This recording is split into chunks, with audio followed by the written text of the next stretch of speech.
Sports TV, man. That's my dude. I rolls with him. You heard what the man said. It's Flight Sports TV.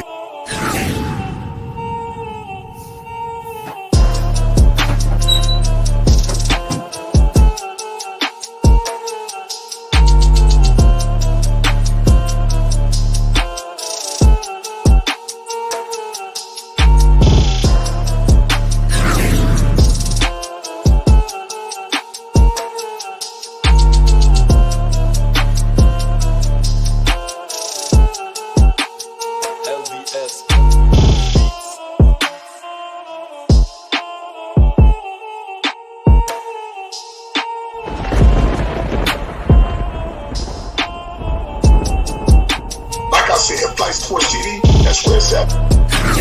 Flight Sports TV.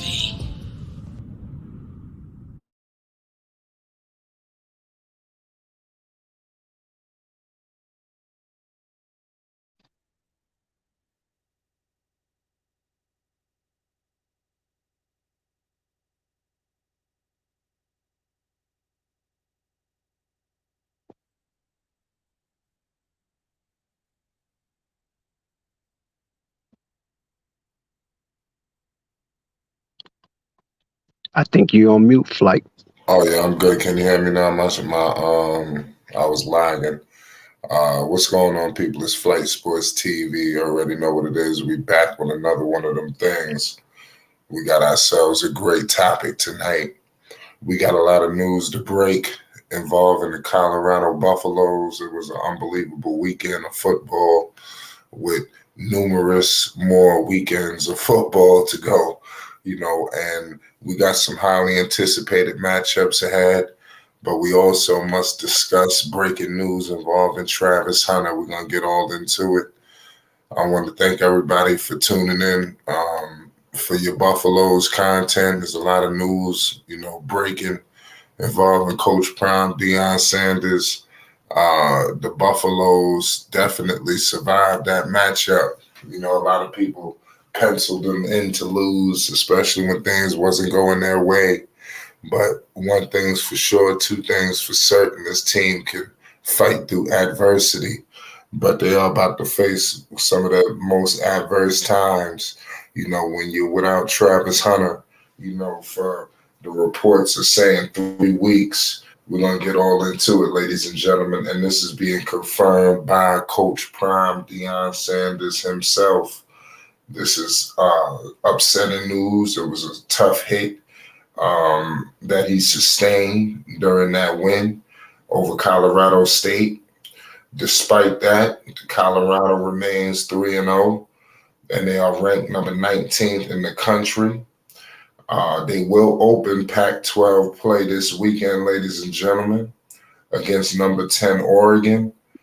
And then after that, we all know what's going on with USC on the 30th. There's been some schedule changes, prime time delays going on as Flight Sports. You already know I told the people, 48 hours ago, that Coach Prime, Deion Sanders, needs to be playing on prime time. These early morning matchups, I think, is unfortunate when you're dealing with such a juggernaut. In terms of the Colorado Buffaloes and Deion Sanders. The world need to see this. You got people rolling out of the bed late on a Friday after a Friday night, and you got Coach Prime coming on 12 o'clock on the East Coast. Lord knows what happened out west. So we want to see Coach Prime at nighttime, prime time. You know what time it is, but that's neither here nor there. We want to hope and wish for the best for Travis Hunter as he embarks on this new situation that he has to go through. This is not going to be easy, to overcome. But I do believe that if there's any team that can sustain a tough situation in the spot that they're in right now, it's got to be Coach Prime, Deion Sanders, and the Colorado Buffaloes. Nobody looks to be more mentally tough than the Colorado Buffaloes right now. So I firmly believe that they will sustain success, because if there's anybody doubting them, I think it's time to stop all that. They've proven that. Now it's time to see what they're gonna do against these tough matchups. We're gonna get all into it. We ain't never get started yet. Shout out everybody in the chat. Shout out Thunder. Shout out Chief Bartrand. Shout out everybody that's in the chat rocking with Flay Sports TV. We got a lot of things to discuss tonight. I got my man All Access in the building. Dex, talk to the people. We live. Yes, sir. Shout out to Flight Sports TV, The Machine, the voice of the voiceless, the people's champ, the hottest in these streets. Shout out to the panel as it reaches its premium peak. Shout out to the chat and all of its cacophony spewing out of the cracks and crevices of Flight Sports Block. And major big ups to everyone pulling up to Flight Sports TV to witness this here up front and personal, live in 3D extravaganza. Now, before I continue my monologue, I hope everybody understand the procedures as you enter into the journey with Flight Sports TV.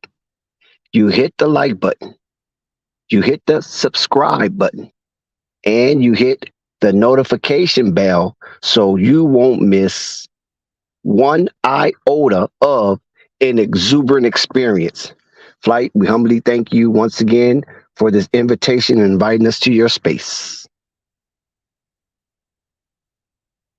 Yeah, man, most definitely, Dex. Shout out to you. I appreciate you for tuning in. You see the reports going on right now with Travis, and obviously we know it's some tough games coming up. What's your thoughts about the news that we got this morning involving Travis, and give us some ramifications for the Buffaloes? What the hell is going on? Well, to be honest with you, Flight, when you participate in such of a rivalry as the Colorado Buffaloes and Colorado State Rams, there's a possibility that injury can ensue. When you have young men with deleterious intentions and they're out here trying to prove a point and trying to promote their manhood out there on that field with hostile intentions and high velocity impact, there is a strong possibility that injury can occur. And what happened here, it's a sad thing because the buffalo was roaming the Ponderosa, and the buffaloes was surprisingly good to the overwhelming majority of those who watch college football. And in that aspect of the sudden rise of Colorado Buffalo football under the edicts of Deion Sanders and terrific play from Travis Hunter and stellar direction on the field from Double S himself, Shedeur Sanders. Hashtag to legacy. And also from the other version of Double S, Shiloh Sanders, and his miraculous turn of momentum event play by taking that interception for a touchdown, and all of the hype that was coming from him changing the momentum of that game, and Colorado got a hold to themselves and they didn't come. I mean, Colorado State got a hold to themselves. It didn't come unglued by that spectacular spark in Folsom Field. This is what unfolded. And Flight, I can tell you the ramifications of the injury to Travis Hunter is definitely heartfelt. It is definitely allowing the Colorado Buffaloes to come together even more so than they did before. Because now it's definitely next man up. Now, this kind of provocation that was initiated by the Colorado State Rams and their coach, Jay Norvell, it showed Colorado Buffaloes what they were made of. Either you got it or you don't. And in these kind of ball games, in these type of matchups on that 100-yard tundra, turn boys into men. And I believe what we have witnessed, the Colorado Buffalo players are transitioning from boys to men right before our eyes, Flight. You got damn right about that. That's for a fact what you're saying right now. They definitely becoming men right before our very eyes. We all knew the talents that some of these guys possessed. And I love what Coach Prime said after the game. It was a lot of reporters. They stuck cameras and microphones in his face. Pause. And basically, they tried to just give all the credit to his children. You know, obviously, we know Shedeur is world class. And then, you know, obviously, Shiloh had himself a hell of a game. I believe he's Defensive Player of the Week, if I'm not mistaken. I'm not sure if that was announced or not. I know Colorado announced it. I'm not sure. I'm going to look and see if that was official. But they definitely, like I said, they tried to make all the attention focus on his children, and he deflected. And he said that he already knows what's going on with his kids. He's proud of this whole team. So I love the fact that he always, you know, moves in that direction. Yeah, he stays level-headed, and despite all the success, they still able to take care of business. That's one thing that strikes me. All of the celebrities, obviously, people, you know, try to spin that any way they want to spin it because, you know, they see these people and then they, oh man, why y'all doing this? Why y'all not doing that? Da da da. You know, I just admire the focus. You know, this team, they have a DJ in the goddamn locker room. You got rap stars, movie stars, you know, rolling in and out the goddamn locker room, and they still able to go out there and play tough like their life is on the line. You know, you got Shedeur going down there. You know, it's easy to say, you know what, we played well tonight, better luck next time. You know, but these teams, well, especially in Colorado, they're really fighting all the way to the end. And I really admire that about this team. That's what shows me that they're going to have staying power. This shows me that when they go up against these teams like the Oregons, like the Bo Nixes and shit like that, we're going to make sure you subscribe and you stay tuned because we got a lot of things coming, you know, involving these games, especially leading up to the weekend. It shows me when they go up against the Williams of the world, you know, they're going to have, you know, that kind of poise, that kind of attention to detail. And that's what's going to lead to their success.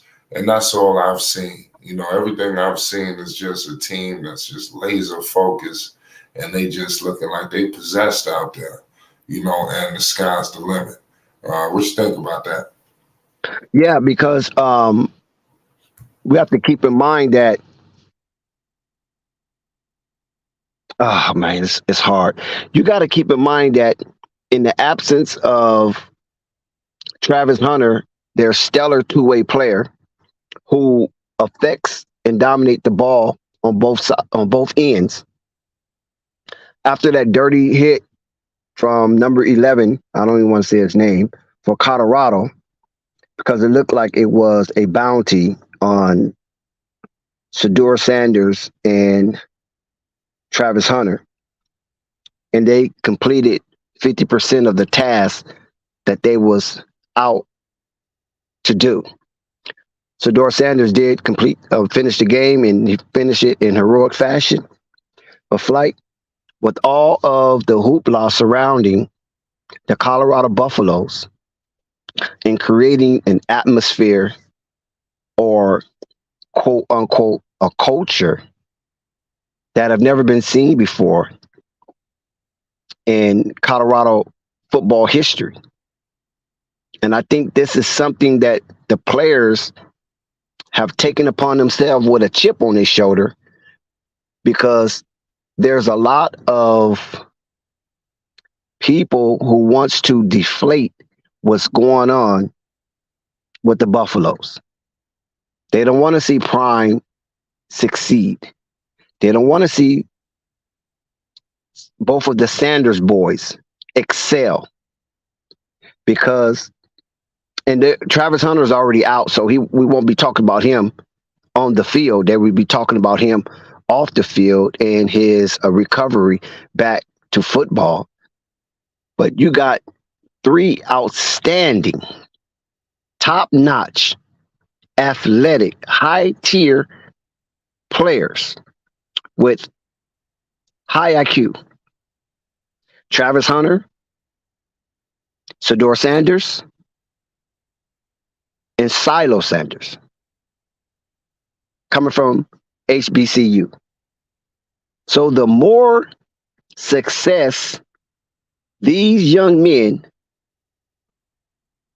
advocate out there on that field and demonstrate it at a high pitched level, then that's going to bring multiple eyes on the other unsung talented players in the HBU circuit. So anybody that's fans of HBCU and maybe on the fence or not so much fans about this Colorado situation, I think you should make a U-turn. I think you should do 180 on this and look at the bigger picture, that these young men are bringing light to the talent pool that comes from HBCU and that still reside in HBCU. So this hype around Colorado, this hyperbolic atmosphere, you have to realize that three of their best players are from HBCU crop Flight. And that's important. Yeah, I don't know why people thought there wasn't no talent, out there in the HBCU circuit and the SWAC, but there's numerous NFL talents out there, and I love the fact that, like I continuously say, their success is shining a light on HBCUs. I just want to let everybody know that. I know it's a tough situation, because I've been scouring through a lot of different points of views, Dex, and like I said, a lot of people feel I like how they want to feel, but we have to acknowledge that no matter what they do, it shines a light on HBCUs. I understand that people would have loved to see all of this, transpiring at Jackson State. It couldn't Flight. It couldn't. It couldn't. How? I don't care how some of these Pan-Africans. Oh, you know what's going on. You must have seen something. I don't care how these Black Muslims. I don't see how these pushers of Black hope.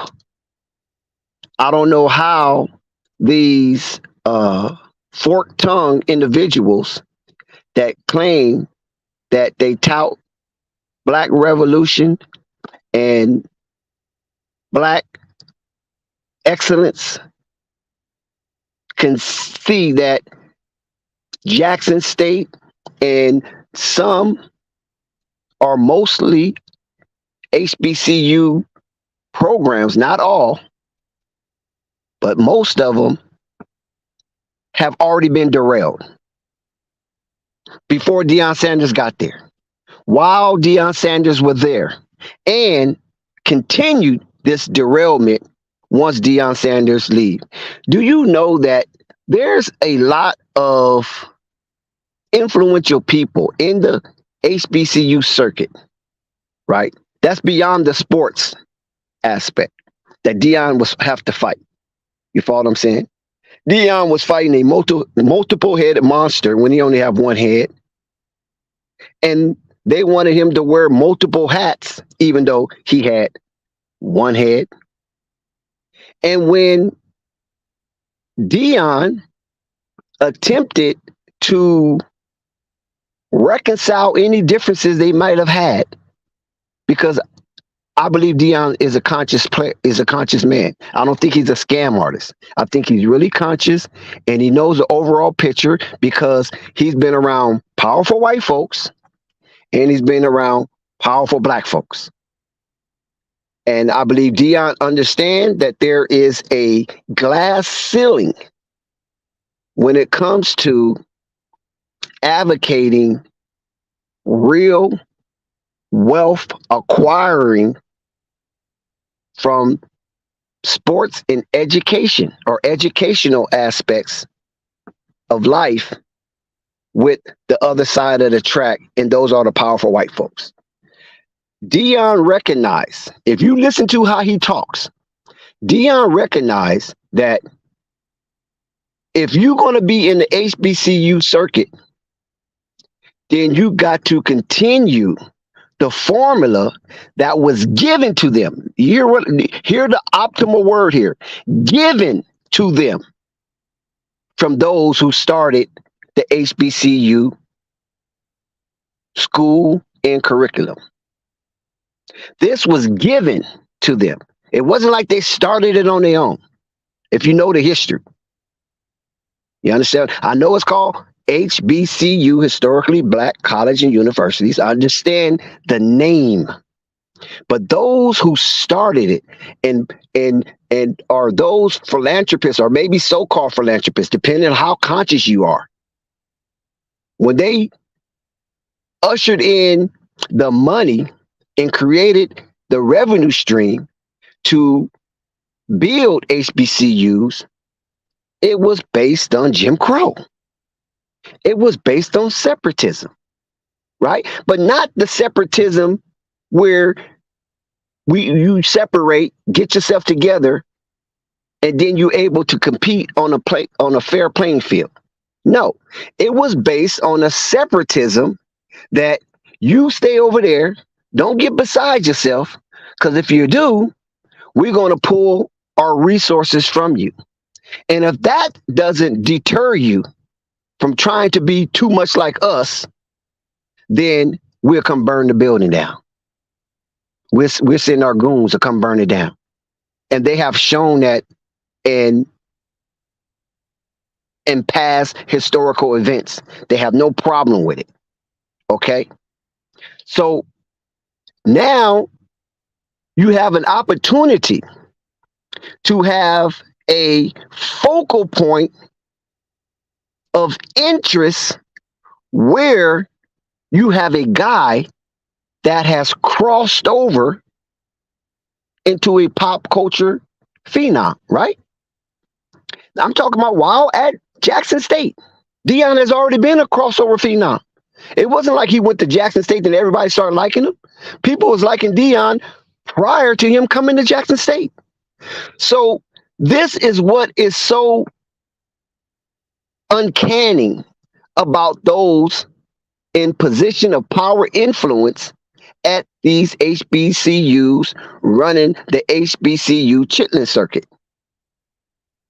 They do not want disruption.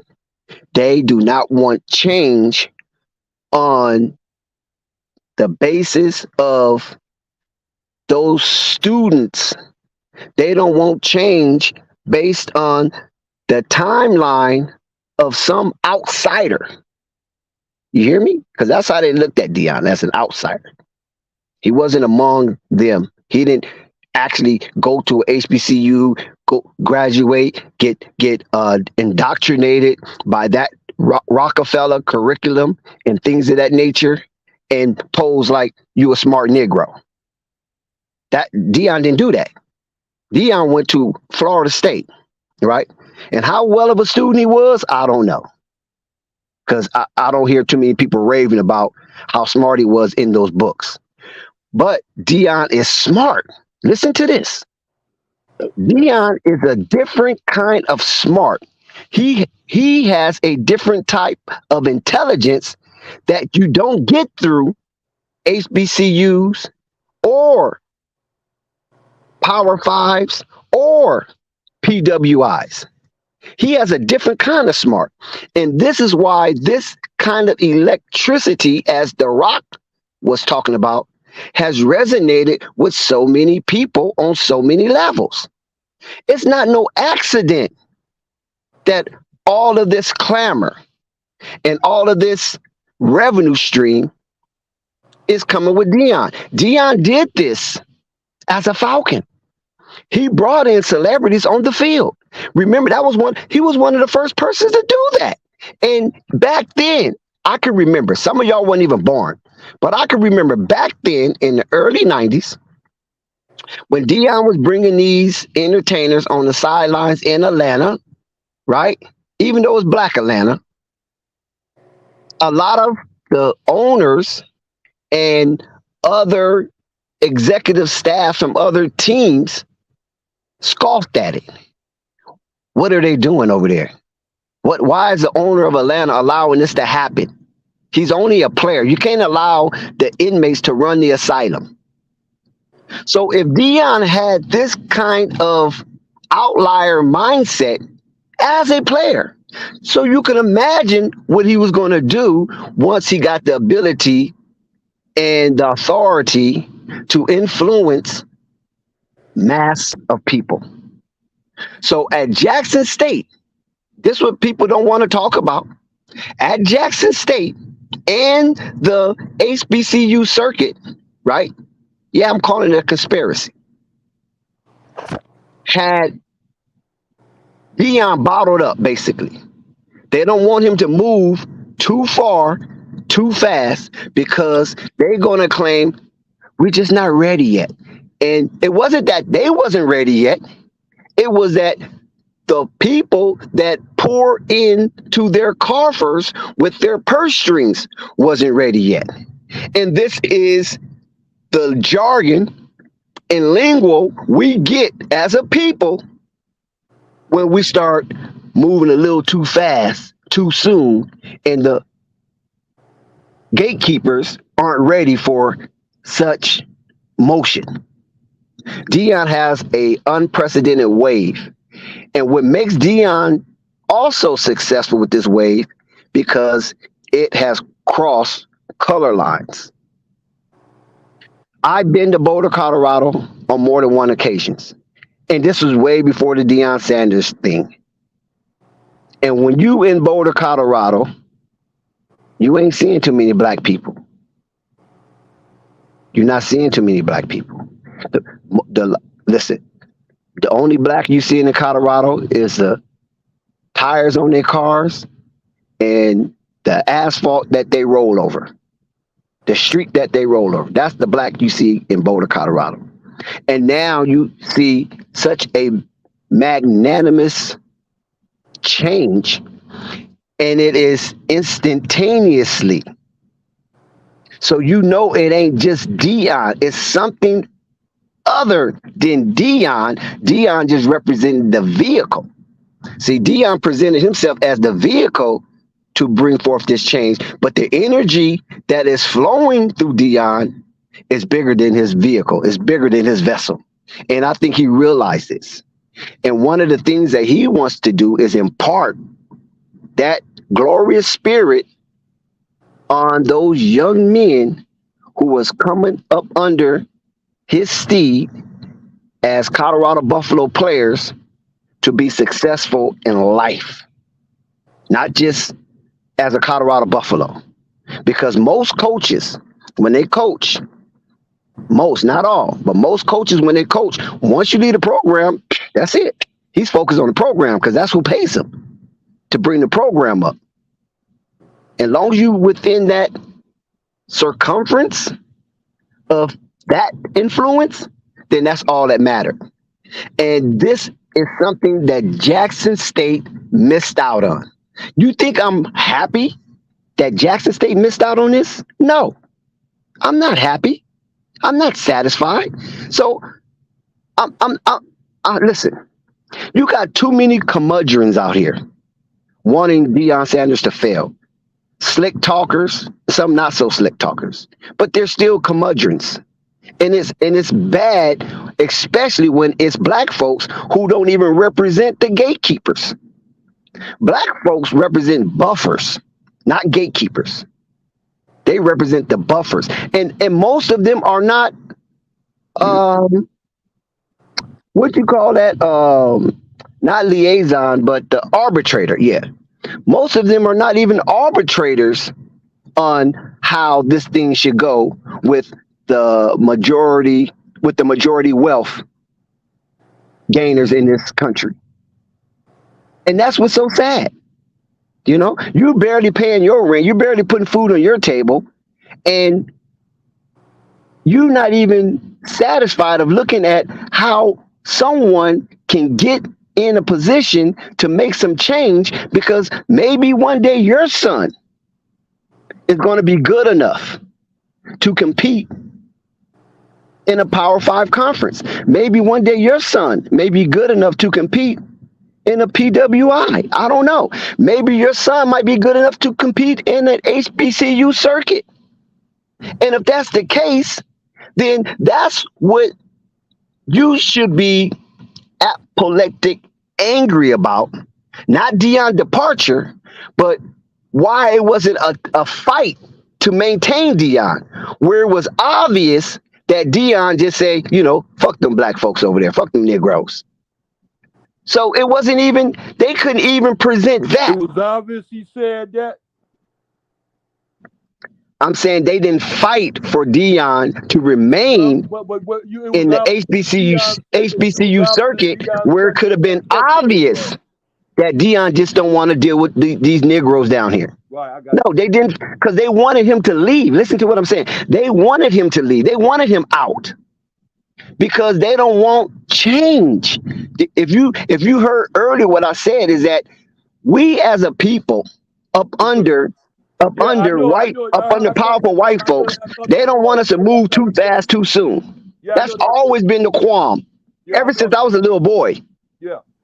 It's always been the qualm. Hey, Jackson, let me intervene this right here while I'm still listening, while my battery's still going on the phone. Because I bet. All right, but this right here, I want to get back to the part where you was getting back in first, because I already realized this is a bunch of Jason Woodlocks in the world. You know what I'm saying? They come in all creeds and colors and sizes too. But their main thing is to always use us as a people against, to a certain extent, against the opposition. But the opposition isn't the opposition, because the opposition can always come in on our side. So we play both ends all the time. When it comes down to the HBCUs of the world and the college sports of the world, they interest is really ain't all that interested on the sports part. That brings in the money, yes, and everything else, but that's not really the main focus with that thing right there. So by him, his biggest problem was this, Dex. It wasn't about leaving no HBCU, no Jackson State. They can kill us about a Jackson State. There's a bunch of Jackson States out there. What they cared about the fact that he said God sent him somewhere else. Therein lies the problem. Because, I understand that. But therein lies the problem, because it comes to be a religious thing now. Or first of all, you said God sent you over there. Now he want to send you somewhere else. That's the biggest problem. So everybody got to figure that part out, because it's come hating inside that. Because they don't want to see him succeed or go anywhere else. They want him to stay at that level and don't make no waves. So the biggest opposition wasn't to us as a people that keep on breaking in his cars and stealing his stuff like that. The biggest opposition was those Power 5 people that seen him coming over there and seeing it was going to be a problem. But they knew he wasn't going to come because wasn't nobody going to give him the reins to the car. But somebody gave him the reins to the car. Therein lies the problem. So like you said before, it ain't a black and white thing no more. So what? He got 78% of the players on the team are black. Don't mean nothing. What the problem is now, he still got that God sent me thing, Dex, and you can't get past that. Yeah, well, I talked about that earlier about him being a vessel. Yeah. Well, it's just it's not necessarily his doing. He's a vessel, and he allowing himself to be a vessel of change. My point was that is, I'm gonna tell you, remember, there's a whole lot of atheists out there in the world that are football fans. You understand me? So when I say that, I'm saying that to say this: they can care less about a God he speaks of, or go around how many crosses, gold crosses, or diamond crosses he wear on his neck. As far as they concerned, he ain't nothing but he is Deion Sanders. And you said that you ain't called him Coach Prime once. Now, I've been listening to you for 15 minutes. You ain't called him Coach Prime once. And that's how you know who the haters are, because they'll never give him what he's entitled to. He's always going to be that old flashy from down in there in Atlanta and Dallas somewhere. Yo, Deion Showtime Sanders. Well, for me not calling him Coach Prime while I was giving my soliloquy is because I really wasn't done giving my soliloquy. And the aspect that I was speaking about wasn't speaking about Coach Prime. It was speaking about him being a vessel of change on a magnanimous level. So that's beyond Coach Prime. Well, I don't know if you heard that part. You keep saying that's beyond Deion that. Sanders, but you keep referring to him as Deion Sanders. I mean, he's the coach. What's his name? His name is Coach Prime. Hold on. Okay, what's his name before he became a coach? Deion Sanders. What's his name? What's his name going to be after? Hold on, stop it. Just listen. Go ahead. Because that's what's wrong with black folks too. They got 2 ears and 1 mouth, but they talk twice as much as they listen. But what I'm saying is that he's Deion Sanders before Coach Prime. You see, I didn't call him Prime Time or Deion. And he's going to be Deion Sanders during Coach Prime. Right. And he's going to be Deion Sanders after Coach Prime. Right. So when he be asking the people, or he be checking the people about how they refer to him, is he going that out of disrespect for them or disrespect for themselves? Because they see him how they want to see him, and they call him like they want to call him. They can call him boy. Right. Then they used to call Muhammad Ali Cassius after he said, "My name is Muhammad Ali." My name, he beat him until okay, I mean, this is how they are. If you can't change them because that's how they are. He can change them by winning. Pretty soon, the only thing that's going to be able to change. That's what I mean. Winning only goes so far, bro. But what happens when the wins stop?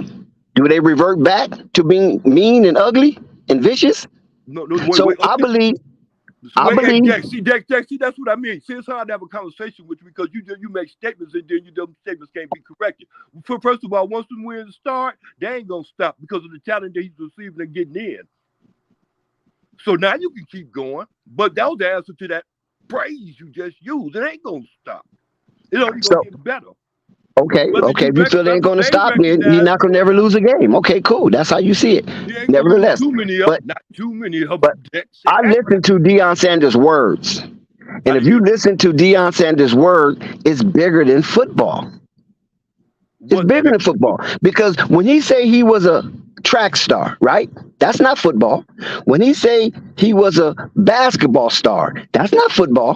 When he say he was a football star. Right. And then when you look at it, the only common denominator that fits in perfectly is what? All that he was Deion Sanders. Right. So when you listen to him, right, don't get caught up on the Colorado Buffaloes. Don't get caught up on Jackson State. Don't get caught up on the Cowboys, the Ravens, the San Francisco 49ers, or the Atlanta Falcons. Or even go back before then, or Florida State Seminoles. Right. This is what Deion is espousing. Don't get caught up on none of that. It's bigger than the game. And this is why I'm tagging along, because I see it's bigger than the game. He says it's bigger than the game. And that's how I approach it. Now, we having fun with the game. It's exciting, but the game is just, okay. Look, you go as you say, this is just where I'm at right now. When you say it's big, what are you referring to is bigger than the game? His movement, his mind, the way that he sees this thing going. Because according to him, he said it's about the kids, right? This is what Deion make emphasis. Now, other people might overshadow that, and some might not even mention it, but Deion focus is turning these young kids or these young men into better, responsible men. Yeah. And especially black young men. That's his emphasis. Somewhere in life they'll be paid in the profession, something they're going to. So he turned them into whether it's football or not. You understand what I'm saying? This is what he tells them. And well off media. Everybody ain't gonna get there. Yeah. But you're gonna get somewhere. And see, that's why I'm gonna tell you, Dexter, I agree with you when you said that. And I agree, and I heard you when you said that earlier. But I already realized this is such thing as a life coach too. Not a life player, because you said that's true. like, okay, it say like this is okay. I seen Richard Dent. Richard Dent, you know what I'm saying? He's one of the best football players I've ever seen in my life. You understand me? But I can't too much learn from Richard Dent just by looking at him and just admiring his statue, unless he drops some jewels my way, some knowledge, some understanding my way that I can grab hold to and continue on with my old butt in life. Something I can get from him, but just sitting back from a distance and admiring him is not getting it. That's what Coach Prime do. See, I have to say, Coach Prime, that's what, okay, let me look at make it sound more stupider. That's what Deion Primetime Sanders do. You see what I'm saying? He get there with them. So he coaches them in life and all that jacks. But see, that's what I said before. That's what the biggest problem is. That's why you that's how you can distinguish the haters from the ones that would go along to a certain extent, like you said, with his program, because they wouldn't sit up there like look at him like he ain't Deion Sanders like that no more. He ain't that. He's Coach Prime now. People ain't gonna give him that, because if they give him that, then he gonna draw more better players. Dex, that's the biggest thing. Oh, he's gonna get the players regardless. He's getting the players. Dex, I'm gonna tell you something. His model is, I'm not hard to find. This college football thing is like a slave market, Dex. And they try to get the biggest and the best and the fastest one. They ain't got to be the smartest ones, but they got to fit them other categories. And when competition come in and start mixing with that, it gets to be a problem. So like you said, people like us of our color and stuff like that, we start taking sides. Well, Jackson State was my team, and Alabama was my team, and Florida and Miami and all the rest of them was my team. But they ain't doing things rightly, nor are they doing things in order, because they used to do things like, beta players under the table. Now everything is up over the table. Now this young boy sitting up here flashing his Rolex in front of these people, and they don't like that. So not only that, he's riding in a Maybach. I'm talking about Shedeur Sanders. He's riding in a Maybach truck. So you know he's already there with his NIL deals. There you go. He put that out there already. Yeah, just with the NIL deal, and that's attractive. Just imagine that's an attraction to some young man or some kid that's wants some of these things in life, and the NFL's looking far off. Hey man, you ain't gotta wait till the NFL to get this. All you gotta do is perform, and this is coming at this level. So you ain't gotta wait to get drafted. So coaches ain't got a hole over your head. Boy, if you don't listen to me, you won't get drafted. I'll kick you off the team and ruin your life. You know how them coaches be talking. Yeah. You know how they be talking, scaring our young boys like that. Yeah, a lot of people trying to get control of them. A lot of people think that NILs are good, but really to a certain extent, it ain't gonna be nothing but they gonna have to regulate it. They're gonna have to make it so that But it's gonna regulate itself, because everybody is not qualified to get top pay. Right, everybody ain't even qualified to get 1,000. That on that. Exactly. So NIL can give you, 15,000, but then NIL can give somebody else 150,000, and give somebody else 1.5 million. You know what I'm saying? So it will regulate itself based on your play on that field. And back to Deion. Now, Deion Sanders, right, Yeah. has always been an apparatus of winning. And now that you put a title on him, Coach Sanders, that's a title. Yep. It's not him, it's a title because he's beyond the title. Right. See? Title really limit us. So if I really want to give him the title, the best title you can wear is brother. Brother. You follow what I'm saying? No. Stop with that. No, No, stop with that's the that. best title you can wear, bro. You can't disagree with that. Not with sanity.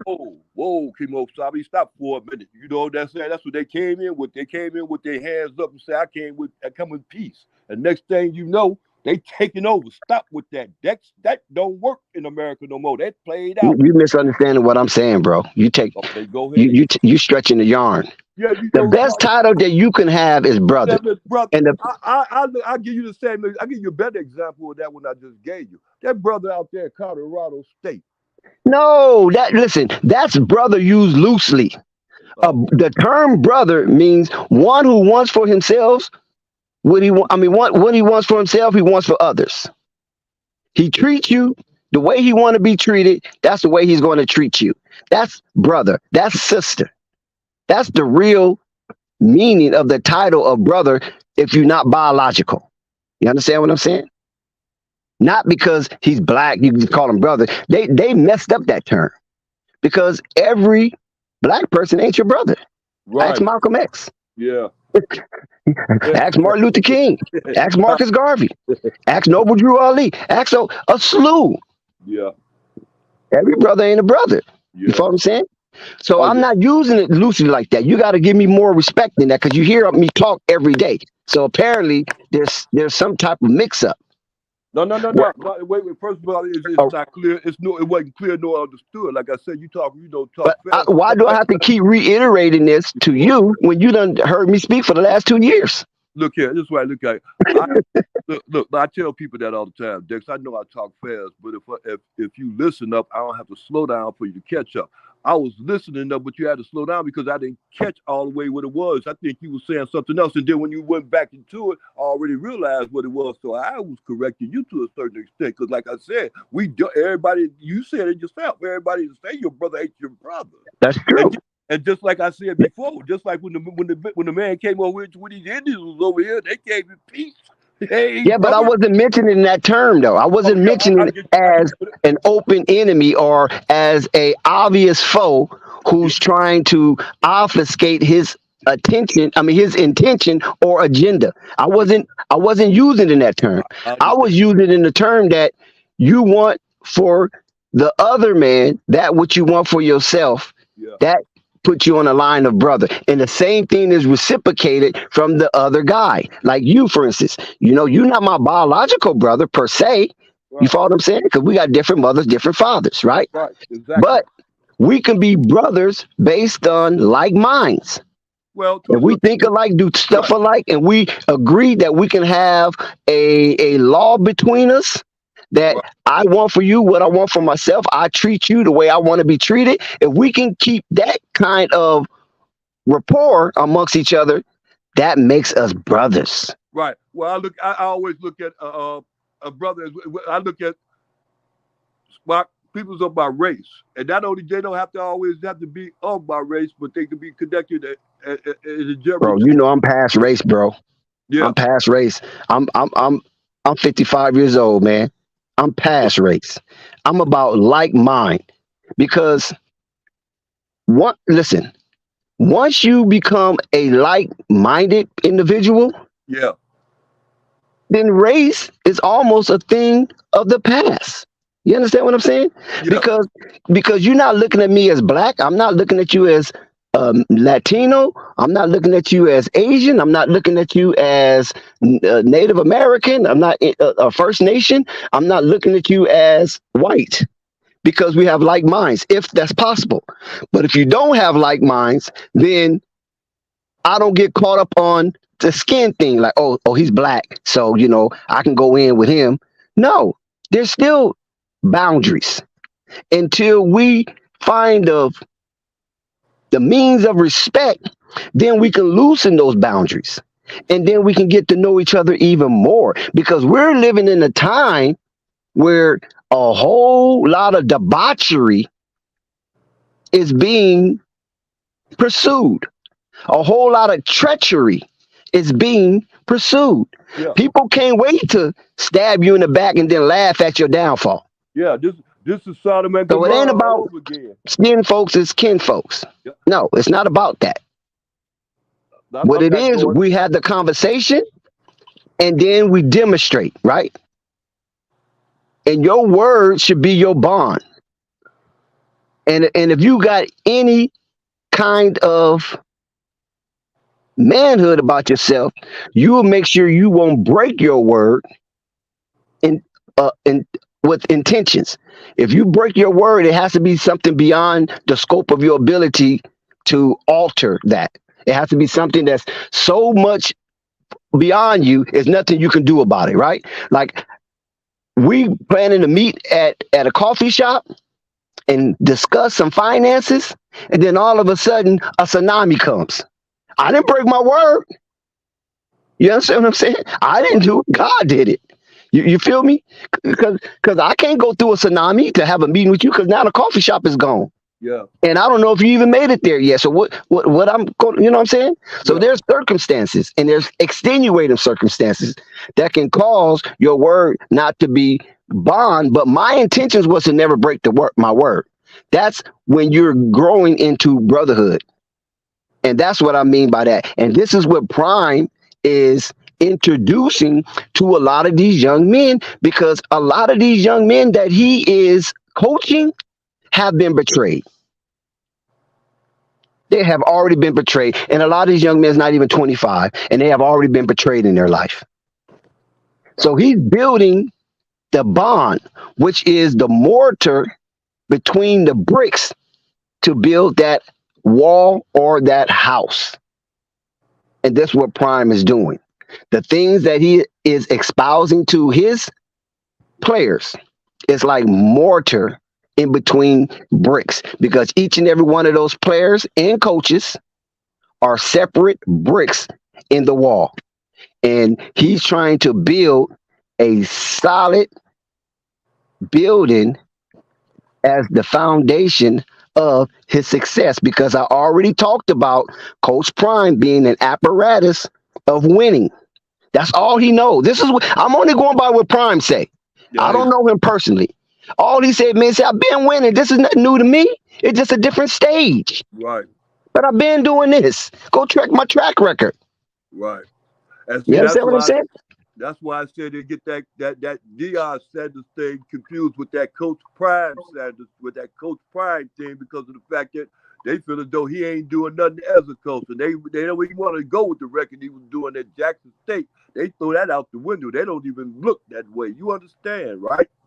Exactly. And that's the disrespect, though. See, that's something they have a problem with. So Right. I can't explain off the way they see him.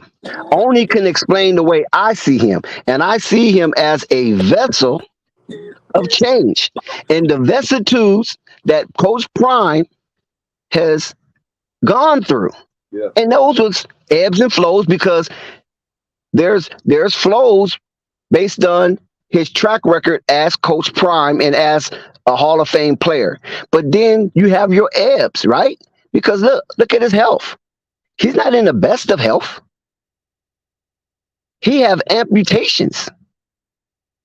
He has pain. He told Shannon Sharp one time, he said, man, I'm constantly in the pain. He said was taking over 20-something pills or more, 30-something pills, and now he's down to like 10 or something like that. Yeah. But he said, I'm in constant pain. Well, so that's not glorious. So he was down to 7 pills. Yeah, 7 pills. Because he was taking blood thinners too. He got to take blood thinners too. Right. But you understand what I'm saying? So that's the other side of the coin. Yeah. So everything is not glorious. He's still going through some pain, because you have to be tried by fire. If this is what you really believe and this is what you really want, you're going to have some sacrifices. So this quantum entanglement with Coach Prime in the sports landscape is just magnanimous. And you only could be a blind individuals if you're not seeing the change that is on the horizon in collegiate football. Coaches excoriated Coach Prime for going into the transfer portal and bringing out so many young men and basically replacing a whole football squad. Turn it over instantly. And he has been successful for the first 3 games in a Power 5 conference that most people didn't think he would be. And now they went headhunting for Travis Hunter and knocked him out the game and knocked him out for a few weeks. And so the toughest part of their schedule as they start into the gauntlet of the Pac-12 conference, the best conference in collegiate football thus far. 8 teams ranked in the top 25, more than any conference. And the teams that they're going to face upcoming, starting this weekend and the following weekend, is 2 other tougher teams in the whole landscape of college football, and USC being the top team in the conference so far that they will have to play in this back-to-back grueling schedule set forth from the Colorado Buffaloes. And without Travis Hunter, who dominate both sides of the ball, it could be a difficult task. Now, they have a whole week to practice without Travis Hunter being a mainstay on the field. So it was a shock for them to play without Travis, and they was upset, and they was kind of worried on how things may, how the outcome may be. Now they have a whole new, fresh beginning of momentum going into Eugene, Oregon, playing against Bo Nix, who has the most proficient offense in college football so far. So that's going to be an arduous task for the defense and special teams for Colorado. I believe Shedeur Sanders is going to hold his own. I believe the offense is going to keep up, but can the defense come up with 1 or 2 stops on 3rd down to change the fortune of Oregon and Bo Nix and company? That's all I'm banking on. So if I lay any chalk on this, I will take Colorado in the number because Colorado's coming in as an underdog. And I will take them, even though Travis Hunter's not present. I've seen enough of Shedeur to know that he can get the job done without Travis Hunter, especially in tenseful moments. And when you have a quarterback with that kind of leadership and dog, it's hard to bet against that man. You heard Shedeur Sanders say, I was in my Brady mode. That's big. That's big. Hey, Dex, look here. McCaskill is Alton McCaskill is scheduled to play next Saturday, and let me see who else. Walker's going to be playing more. Matter of fact, it's going to be 4 players. That's going to be 3 that haven't played yet. That's going to be playing on defense. That's coming up. They're going to be able to play. McCaskill is the running back from Houston. He's going to be able to play. Matter of fact, another one of the defensive players is playing next week. They ain't played yet. Is Kamani McLean. So he's going to get a chance to step it up, just like everybody. Like what's the name? Like you said, Shedeur says, it's that next man up. No, Coach Prime said. I'm sorry. It's that next man up mentality that they have. He couldn't even remember the name of the center that got the spot, that held the spot down because of the fact that he was so much into the game. Yeah. It's the next man up mentality, and they stepping it up too. Like that running game gonna be a whole lot of decks. That running game gonna be a whole lot better and a whole lot different. Cause It McCaffrey, has to be. It has to be because that running game is basically emaciated, yeah, is malnourished, and that's something that Coach Prime will have to put some real focus on in order to change the Colorado offense from being dimensional to be multi-dimensional. And yeah, when you go up in Eugene, they got the six man. I think they was one of the main colleges back in the day to hoist the sixth man, I mean the 12th man as a thing. Then it became in the Seattle Seahawks in their thing also. So, but yeah, so Eugene, it's gonna be tough going up there playing in that stadium. But one thing I can say, and I can say this with confidence, I witness. I'm talking about. I watch every snap of that Colorado State game. And I witnessed Colorado State was on a wholesale intent on the destruction of the Colorado Buffaloes. And the Colorado Buffaloes absorbed that energy coming from Colorado State and pulled out a magnificent late drive of 98 yards, and capped it off with a touchdown and an extra point when it was down by 8 with less than 2 minutes to go in the ball game. So when a team come at you with so much hate and so much hostility and have the mindset of wholesale intent on the destruction of your squad, and you still absorb all of that and come out and battle inertia to focus on getting 8 points with under 2 minutes and traveling 98% of the distance of the field, and you do it? Come on, man. They didn't believe. Listen, that right there was one of those miracle drives. And he said he channeled his inner Tom Brady, because those other people didn't believe. But them boys in black and gold, they believed, and they showed they believed because they got the job done under duress. And yeah. that's not easy. That is not easy. And this is why I can say with emphasis that Coach Prime is an apparatus of winning. And we know with all of the finances that's coming in and new revenue that's coming in to that area, into Colorado, into NIL deals. Don't forget the NIL deals. They're benefiting off this too now. You can say that Coach Prime has put a lot of value on his name, and Coach Prime has turned this environment into a bag, a big bag. Like you supposed to.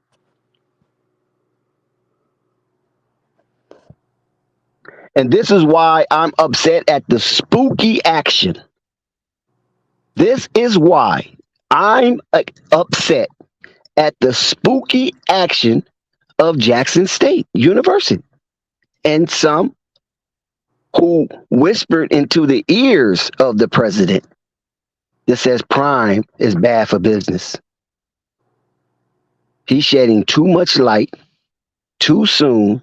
We're not ready for it, and it making it look like we are totally lacking because we wasn't ready for it. And no one is going to admit that. Listen, we screwed that one up, but if we ever have an opportunity to have a galvanizing and exciting individual to come into this circuit, we're going to fight tooth and nail to maintain this kind of energy, this kind of vibe, this kind of wave Because keep in mind, those people at Jackson State University, I'm talking about the influential people, not the students. Now I ain't talking about the students. The students are collateral damage, and it's wrong, but they're collateral damage, and they're innocent in this because we've seen students at Bethune-Cookman go to the streets on behalf of Ed Reed. We've seen that. They protested that situation because they thinking that, oh man, we not finna lose ours, but look what happened. It still got done. They didn't listen to the students. They don't give a fuck about the students to that extent. Long as they keep their lights on in them houses on the big street and on the top of the hill in their area. As long as they keep those lights on, they don't care because really it ain't the students that's doing it. It's the people who are called philanthropists that's pouring in millions of dollars into the coffers of the HBCU circuit to maintain what we consider the status quo. And I don't care what Pan-African is out there that's not talking like that. I don't care what religious figure that's out there, what revolutionary dude that's out there. If they not talking about the status quo on the upper echelon of HBCUs, hedge funds, that's what they are, then they not being for real. They're just scamming. And they're just trying to keep the hostile environment because a lot of hostility creates confusion, and confusion is chaos. And if you can keep the people in chaos, you can keep the people at bay because they're focusing on shit that they shouldn't be focused on. And the attachment of good leadership was attacked because they don't want the change. They don't want it now, and they don't want it too close into the near future because that's upsetting their apple cart. And their apple cart are the so-called philanthropists. And the reason why I say so-called, because they only give you money to hush. They don't give you money to solve. We ain't giving you this money to solve anything. We're giving you this money to hush. Just keep it where it is and don't allow these young minds to flourish and start challenging the status quo young minds. And now we have a bigger problem than what we already have. We're paying you to keep those people on that side of the track. Because you know why I'm saying that? Because they don't control their curriculum. If you're not controlling your curriculum, you indoctrinating.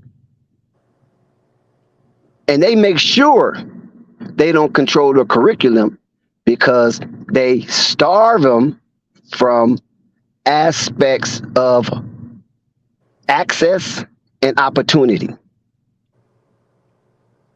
Now, we know a lot of doctors, lawyers, politicians, veterinarians, and anything that's dealing with building civilization. For us, majority of them come out of, I'm talking about overwhelming majority of them come out of HBCUs. Bankers, I'm talking about intelligent bankers and stuff like this. So if we have the very needed aspect of intellect that can lay a foundation for nation building, then why this is not being done? It has to be somebody saying, you can't go that avenue. You can't go that direction. Just stay right here for right now. Let us open up something somewhere down the line. But when it comes to them opening up something, then there's always another distraction. Oh, we got a war on our hands. Oh, we got to worry about China. Oh, but we're going to send billions of dollars to Bosnia. We're going to send billions of dollars to Ukraine. We're going to send billions of dollars to Kuwait. We're going to send billions of dollars to Israel. We're going to send billions of dollars to Greece. You all remember they bailed the whole country of Greece out? Oh, yeah, I remember that. But if we ask for reparations, oh no. Where in the HBCUs that young men and women coming up that pipeline is being educated about reparations and not only being educated, clamoring for it and parading the necessary benefits of reparation, whether it be a dollar amount or it be in substantive resources. Where? We don't hear that from HBCU. So don't get started on that.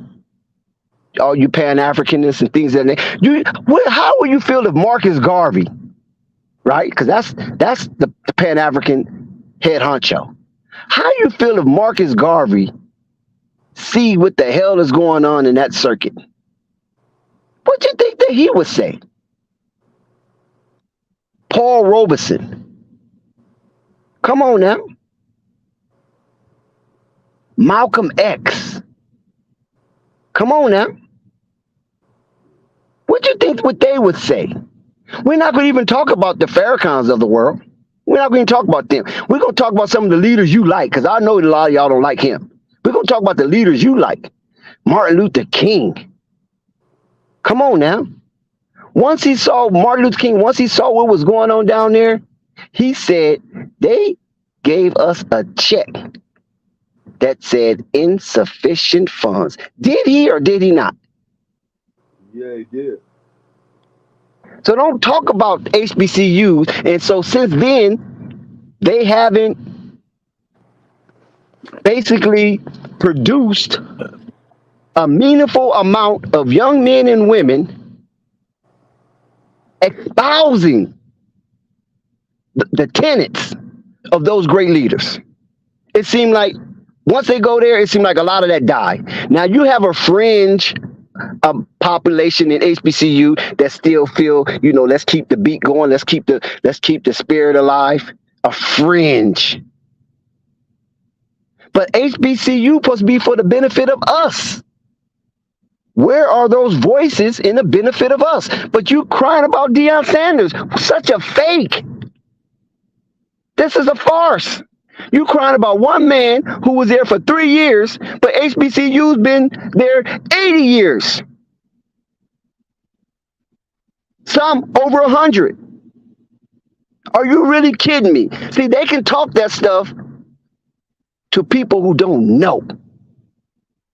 And they keep it amongst the kids and the young people. But anybody of sound mind and experience, no, it's a bunch of hogwash they talking when they speaking about how Deion abandoned the black kids at the HBCUs or Jackson State.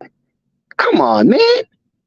This is a celebrity who played football, who's trying to make change and was met with fierce opposition. So now he's up in Colorado. He up there with the PWI, and now we mad still. We still mad. Oh, he went to the PWI. He could have been doing this at Jackson State. He tried to do this at Jackson State. He was doing this at Jackson State. But you didn't have enough. Prime said he's going to do 2 years. He give him 2 years. The AD asked for 2 years. Good man. The AD is a good man. He asked for 2 years for Prime. Prime gave him 3. And then the 3 years, it was a hell of a 3 years. Hey, Dex. Hey, Dex. Let me say something to you about that HBCU thing and with Jackson State too. If you go back and Google it real fast. You go back and look at how many presidents that Jackson State had in the last 16 years. Let's go back 20 years. Google it back that far, and it'd be over 8 or 9. I'm just saying. So it's been over a whole lot of them, and that was in 16 years. It was over 8 and 9 So I know you go back 20 years. It's been a whole Yeah, bunch. I believe I heard that somewhere. Some stream I was watching, it was talking about the turnover. It's not a good thing, Yeah, for because a lot of college presidents be on the staff for 20 years. yeah, you would think. They don't. It's not a high turnover in presidents at a university. Yeah, It's very low turnover. They basically die on their posts yeah, or get so sick where Alzheimer's or dementia come in, so they have to be removed. But it's not, every 2 years a new president. I mean, come on, that's not good leadership. Honestly, it's not that's good leadership. unheard of. It's unheard of, actually. It's like nobody wants to take the position. It's not like something somebody, and then they usually are doctors. Every last one of them was doctors. Yeah. Yeah, so But that's another thing Deion was qualming about is that you have a lot of people with letters, but are not learned in the aspect of their job. right, So it's one thing to have letters, but it's another thing to be learned in the aspect of the job or the capacity of the job that you currently hold or position you currently hold. And this was a confusing thing to Coach Deion when he tried to bring this up, and they call him a loudmouth. He's talking too much. You need to just focus on football. right. See, and that's not Deion. That's why I was saying earlier, he's bigger than football.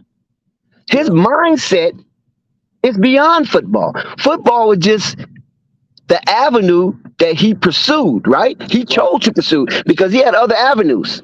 He had basketball, he had track, he had baseball. He had other avenues. He had options. Yeah. And he chose to pursue it in football. It wasn't like that was the only avenue that he could pursue prosperity. Yep. And this is another thing you have to realize about Coach Deion is that he's bigger than the game. And when you have a person that's multi-talented like that, they always become bigger than the game. The O.J. Simpsons of the world, the Bill Russells of the world, the Wilt Chamberlains of the world. You follow what I'm saying? When you have the Jim Browns, even the Jim Browns of the world. You have to say Michael Jordan too, because it's just his name alone outlives the celebrityism. His name is a celebrityism. Even after basketball, he's still a celebrity. But Everywhere he goes. only reason why I don't bring up Michael Jordan because he focused on one sport. Okay. And that was basketball. These other players I talked about, if you go look up their bio, they was multi-sport stars. Right, I understand. Bo Jackson. Bo Jackson, yep, that's another one. Yeah. You know what I'm saying? They were multi-sport star. Michael Jordan was just the god of his sport. Right. Yeah, which was basketball. He played Which was basketball. He wasn't all that in baseball. Nah, he wasn't nowhere near all that in baseball. He couldn't even hit the ball. Yeah. And that was in minor leagues. He played minor leagues. He didn't play MLB.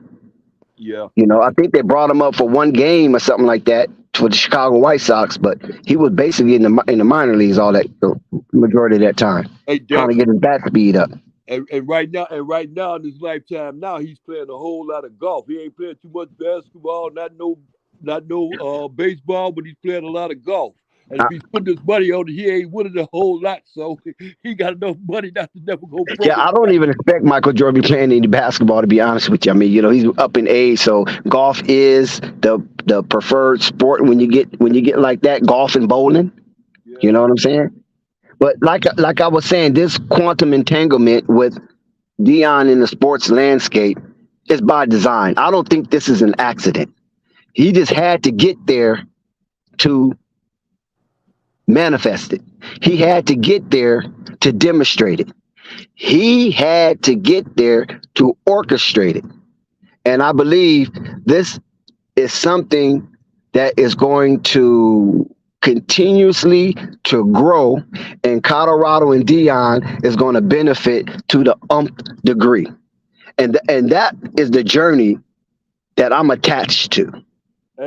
Hey, do you get the feeling that out there in Southern California, they know in 2 weeks Deion gonna be yes, yeah, they are. Listen, I'm telling you, California, Southern California, it is not California, Southern California. It's a Yeah, difference. yeah, I know it. Northern California is a whole nother thing. But Southern California, with USC, Caleb Williams and company, Lincoln Riley, who was a talk of the town last year, but not to this degree, though, not to this degree. But they were the talk of the town last year. I'm quite sure that Lincoln Riley and Caleb Williams and company wants to regain some of that luster of media darlings that Colorado has just usurped. I mean, Colorado media attention is a tsunami. It's a tsunami. I mean, who can stand in their way? You got Paul Feinbaum, the mouth of the South, retracting, I saw reversing, that the other day.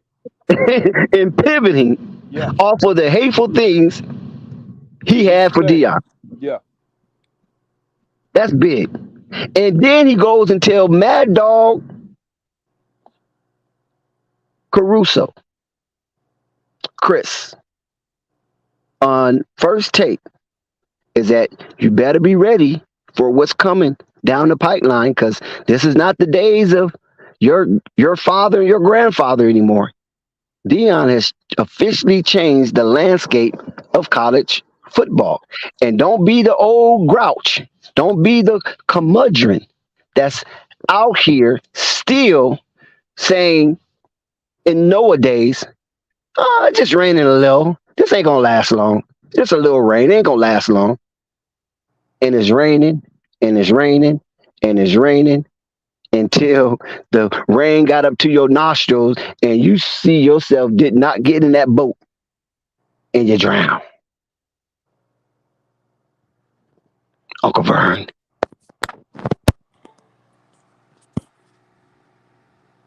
yeah, I agree with you, Dex, and that's how it's gonna turn out too. That's how it's gonna turn out. So yeah, it just mind boggling to me, um, how people they are only conscious. I'm talking about black conscious, revolutionary, based on their terms. Because what Dion doing is revolutionary. Yeah. And according to Gil Scott Heron, revolutionaries Hey, supposed to respect hey, revolution, look, Dex. regardless where it's at. Let me. You right, because this is of his color that he doing this. But look at it though. Look at his predecessor. You gotta go look back at Colorado's predecessor was not that one dude. That one dude Mike McCarthy. Mike McCarthy. Yeah, yeah, he the one because he was just like preaching God and everything else, but then people didn't understand why he was bringing all them black players down to the Boulder, Colorado like that. He was like, like he was the only coach that I realized that I was around. I was an adult there. Seeing that it wasn't other coaches that were doing this type of thing that they was doing that. And then he implemented God, and he always got beef with that because he got beef not the God, just only about the God part. It was about he was implementing God, and he had these black players all on his team. They was saying when they was gonna come down here and just tear up everything, start a whole lot of trouble, which eventually wind up happening.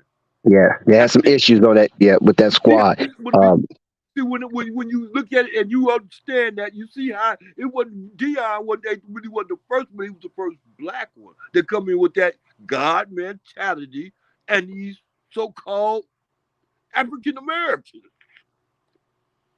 Yeah, well, see, the thing of it is that Dion stronghold on African American young men or foundational Black American young foundational Black Americans is different than McCarthy. Right. Right. But see, okay, and not only that, because I understand that. See, I know the difference. But see, the difference is like this, though. A lot of the coaches pick that up from McCartney. They start going out there to these Floridas and these places where they get these fast and play good players too. So they start picking up. They dirt that from him. You understand me? Even if you have to sit up there and pay them up under the table to coach them and their moms and them to go up there. Well, Yeah, they started doing. Yeah, of course, I know they started doing see, it. this was a time when McCarthy was doing this. This was a time where they didn't appreciate a coach trying to apostolize young men. They wanted to be football, and if the young men want to use Christianity as a uh, tapestry, then that was on them, because you had a lot of other players coming in that wasn't Christian or wasn't even trying to advocate being Christian. You know, you had Rasan Salam. You know, that's not a Christian name. You follow what I'm saying? So you had these type of players, and he was a Heisman Trophy winner. You had these type of superstars coming into the Colorado program that, you know, gave some backlash to that. You know, I'm not saluting the flag. I'm not doing this. I'm not doing that. And they didn't give Rashard Salam the same harshness they gave like Chris Jackson back in the day. You know, Okay. Abdul Another Rauf, thing they was because giving them too. they Now felt that I that was Rashad Salam right, was a kid. He don't really know better. He just, you know, right. they just kind of dismissed it. Yeah. You follow And what I'm I saying? know they started giving those Southern California, them LA players a whole lot of, them Compton players a whole lot of grabs too. Yeah, I remember that too. They started giving them a whole lot because he was going after them too also. And he got a lot of them on his team there too. I remember they was especially going after them California, Southern California players. Yeah. Shout out to Spike. Yeah. Well, we got Spike in. If your mic is hot, Spike, you can chime in whenever you want. Yeah, because at that time, USC kind of was going through a down period with Larry Smith and was it Larry Smith? Yeah, I think it was Larry Smith. Larry Smith, and they had that one coach named Paul something. Because after the John Robinson era, USC was kind of, you know, flattened out. You know, there wasn't that dominant program like, you know, like they were with the John Robinson, and prior to John Robinson, it started to flat out. So Smith got some of it, and then another coach, Paul, he got some of it. Paul Hackett, yeah, that's what I'm saying, Paul Hackett.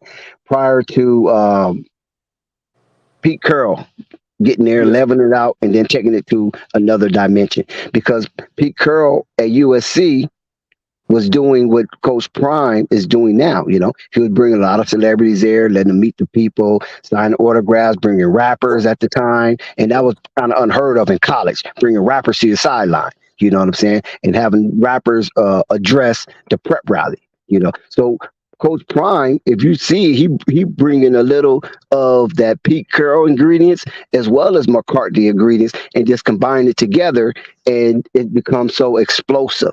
Those of us who know the history, you can see some Pete Carroll there, and you can see some McCarthy there, and he just got it going like no other, and it's electrifying.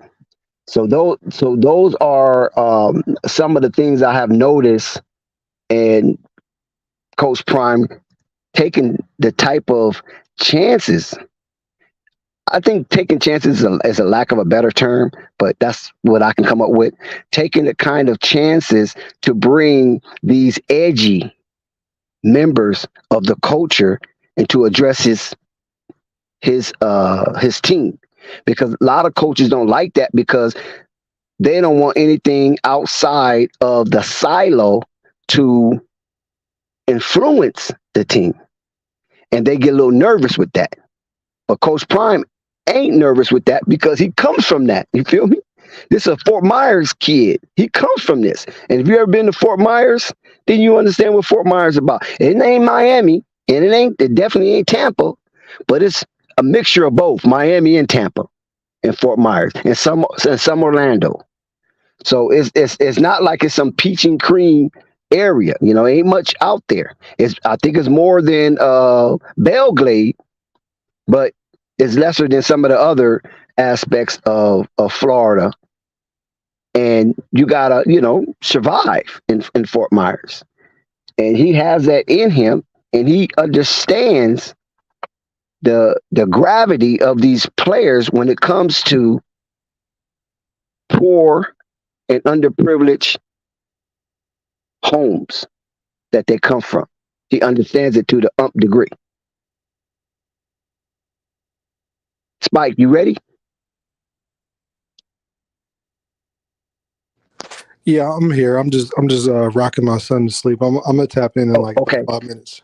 Okay. Yeah. Just come in. So, whenever you're ready. I So, got you. I yeah. got you. I'm So, listening. No, keep going. I'm just following along. okay. Yes, sir. So, yeah.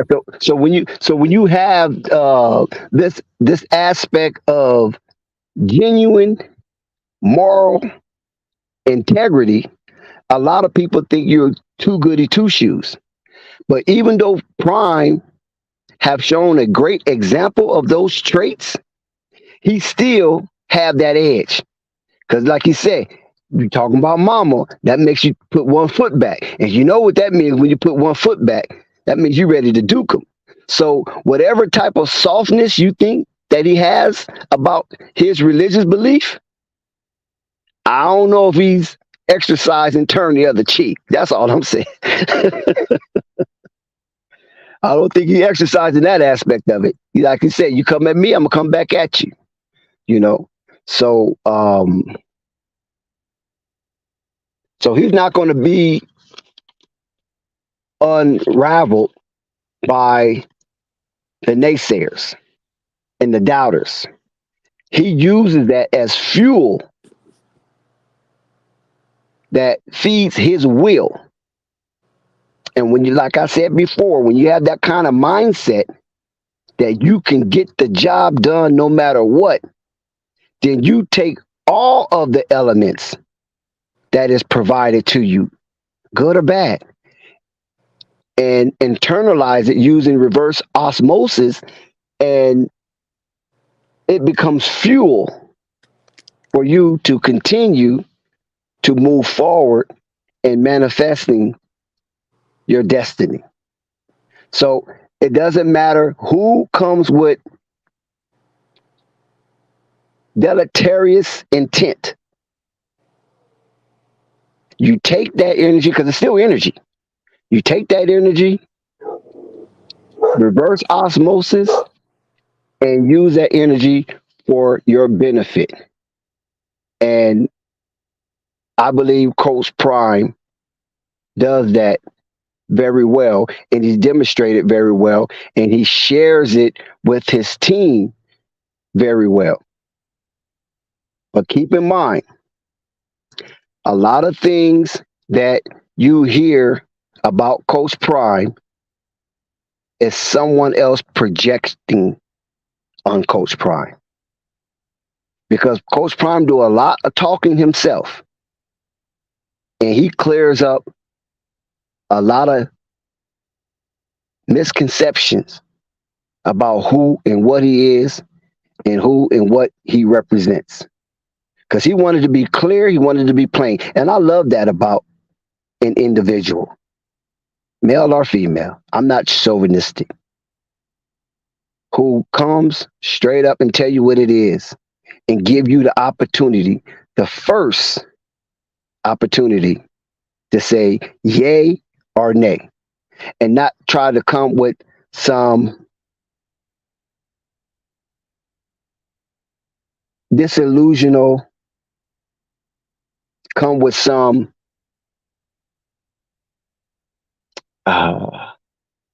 deceiving dialogue. But it's Yeah. really a discord. Yeah, don't come with no shenanigans. No shenanigans. Yeah. And that's what I appreciate. And that's why he has high value on his name. And like I said before, if you're not bringing balance to the seesaw, and you only just want to highlight what you feel is negative by the departure of Coach Prime from Jackson State University to a PWI, because those are buzzwords, right? HBCU and PWI in the same sentence, that's gaslighting. Hey, And if you're not bringing balance, not only your dissatisfaction of Prime leaving, but bringing balance to what propelled And what was the straw that broke the camel's back from the other side of the administration of Jackson State, then you're not being truthful. You're not being truthful. And then if you look at the history of the growth and development of HBCUs, then you're not being truthful. And we know that HBCUs are heavily underfunded. We know this. And this is why I said in streams past, and some might have felt a little offended, because you got to have a mob mentality, man. You got to have mafia mentality. When it comes to money, see, I don't know where a lot of you guys grew up and how you grew up, but I'm going to tell you something. First of all, wisdom and money must marry. Wisdom and money must marry. If you have good ideas but no money, it's just basically a dream, right? But if you have money and no good ideas, a fool and money will soon part. So you got to marry both wisdom and money. And once you marry wisdom and money, that gives you influence. And influence turns to power. It ain't the money that's going to make you powerful. It's both of them combined that'll make you powerful. Because I've seen a lot of people, not a lot, I would take that back, not a lot. I've seen several people with money that was weak and got it taken. So it wasn't the money that got them, that leads you to power. You have to be smart with the money to inherit power. And this is something that the people on the other side of the track don't want from us from a mass degree. They can handle trinkets of us doing this, but not a lot. And so, since that's the case, then you have to have some kind of protection on your money, in your wisdom. And when you surround yourself with protection, this is why powerful countries have militaries to protect their resources.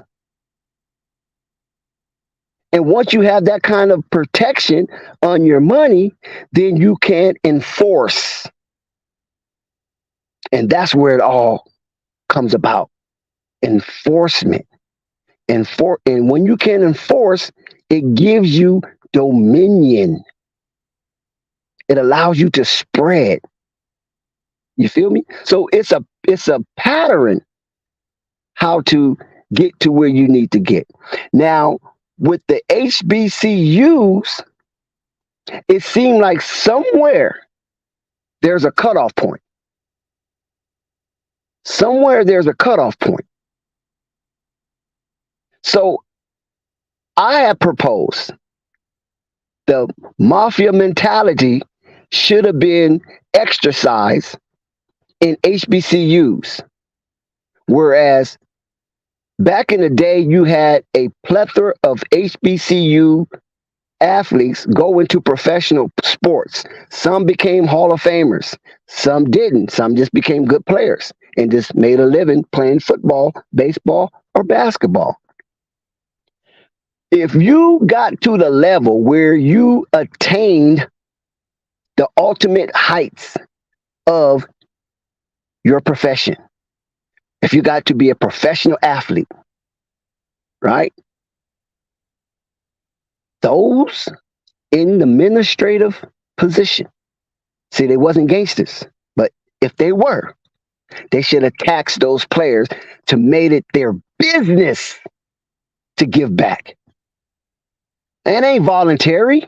No, because this is all we got as far as so-called, air quotes, independent education. Well, we know it's not independent, but if we could ever got it to that point. Independent education. So you have to give back because they're not giving it to us. And if we wait on them to give it to us, we're going to be malnourished. Because that's by design. Because it wasn't too long before the first HBCU, which is Howard. It wasn't legal for you to read or write. It wasn't legal for you to read or write. So once we got into the field of education, it should have been mandatory.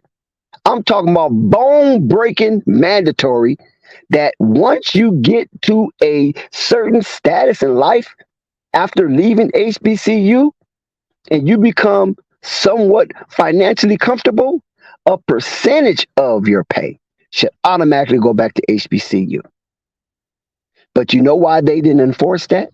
Because they didn't have mafia type mentality. And it was by design that the leaders of HBCUs, and a lot of them were white, the leaders of HBCUs were milquetoast and depleted of manhood.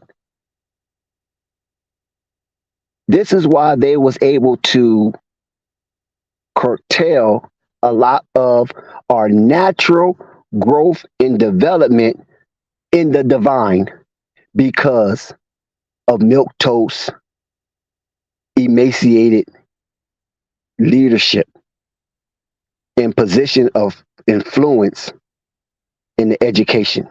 Because they told us, get a degree, get some education.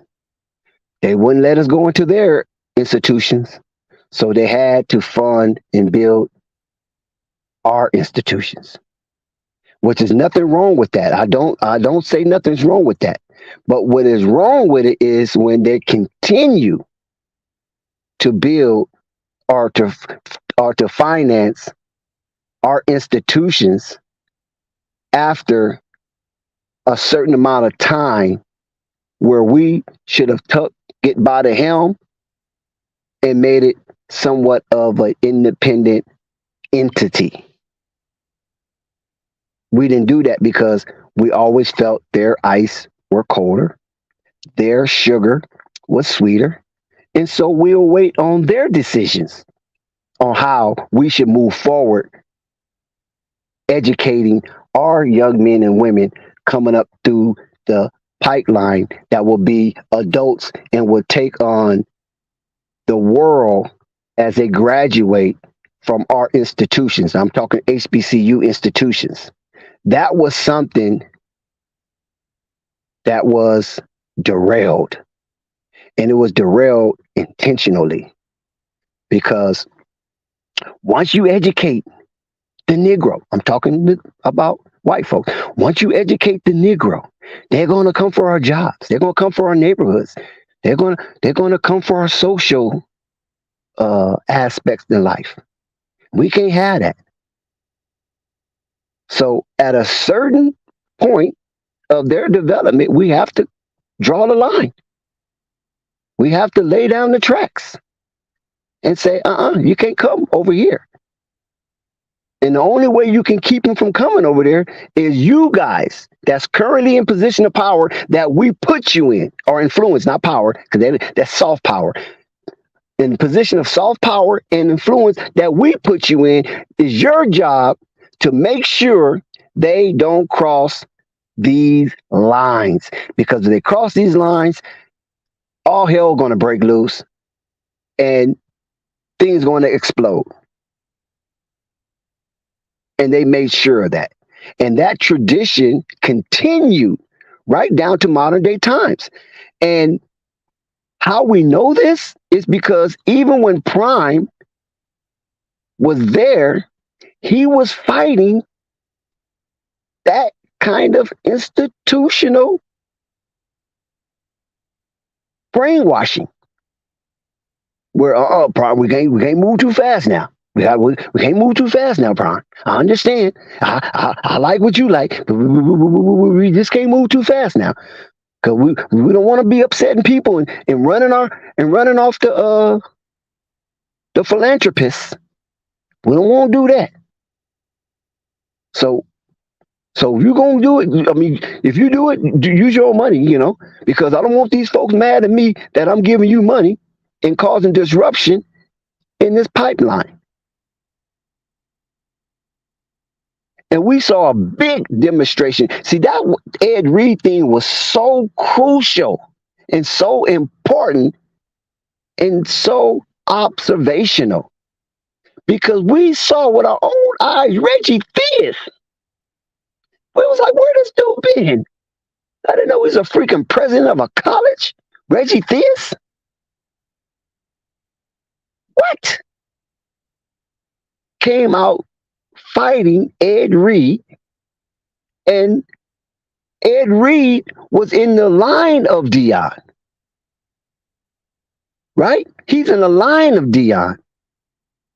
And the president of Bethune-Cookman was so anti-Ed Reed and his aggression, Roland Martin trying to get him on the show to talk about it. Roland Martin, he's a graduate at HBCU.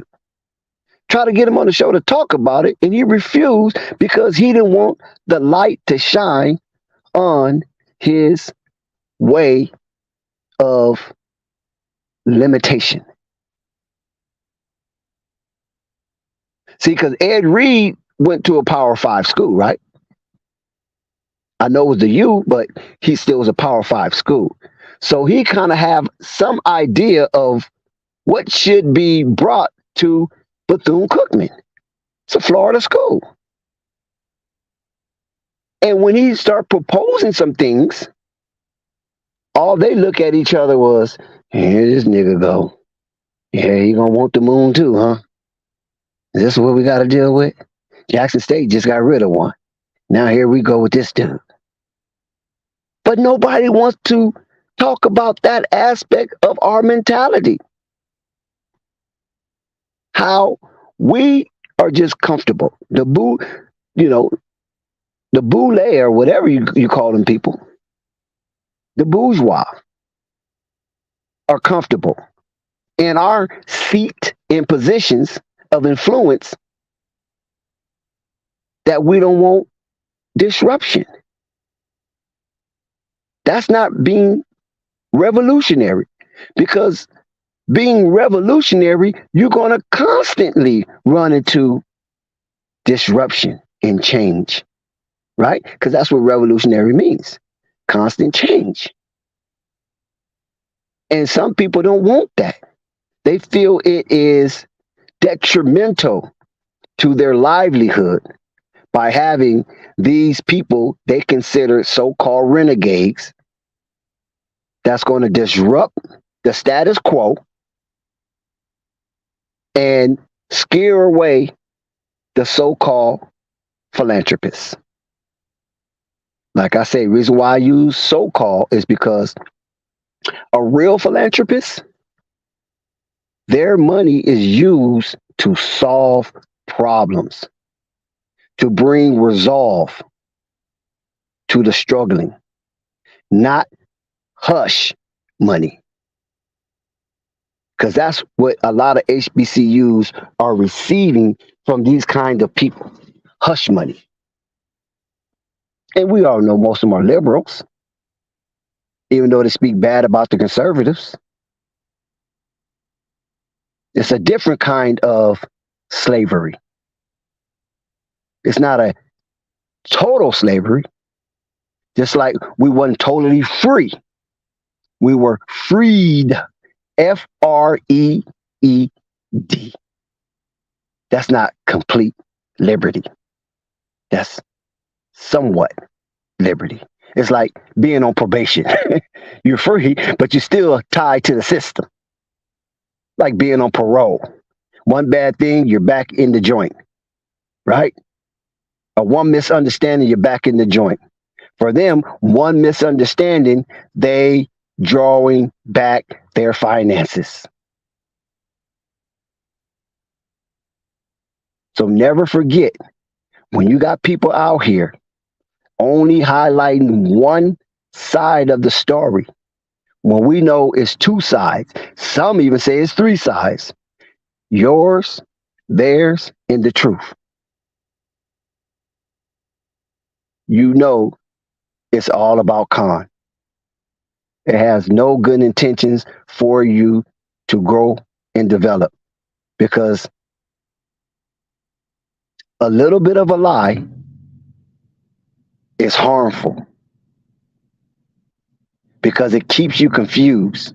You can't tell a whole bold-faced lie because it's obvious, then people will run from you. But you mix the lie with the truth. You strangely mix it with the truth. And it's the truth that grabs you and the lie that keeps you suspended, thinking that is it or isn't it? Because the truth have already attracted you. Because by nature, you are attracted to the truth. That's just how your spirit go. We only fight the truth and become negative intentionally, not naturally. So you have to be careful when you got these naysayers out here speaking in a way that they want to degrade a person like Deion Sanders, Prime Time, Neon Deion, Coach Prime, whatever title you give it, in a negative way, and try to smudge his character in the content that he's espousing to those young men in that silo. Because when you really think about it,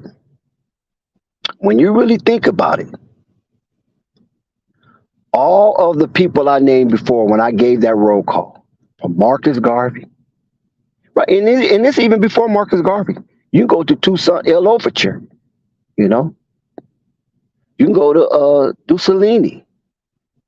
You can go to Nat Turner, Denmark Vesey, Dred Scott.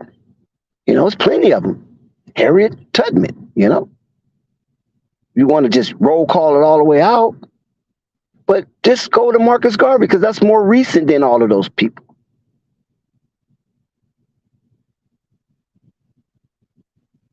Go to Noble Drew Ali. It's more recent than all those people. You go to the Honorable Elijah Muhammad. It's more recent than all those people. You can go to Malcolm X. You can go to Martin Luther King. And when you look at each and every one of those individuals, they constantly met opposition. And they met opposition. Naturally, we know they met opposition with white folks, right? We already know that. But the opposition I'm talking about is internal with black folks.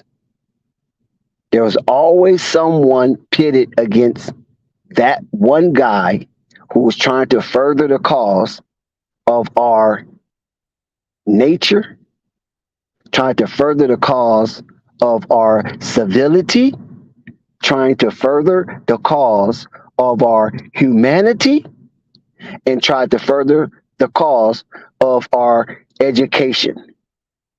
There was always resistance. And that resistance was echoed from the sentiments of white folks whom they feared to the point, you're moving too fast, you're going to make these people mad, and you're going to put all of us in trouble.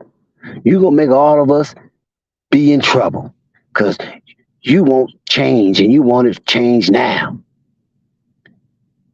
And that has always been the word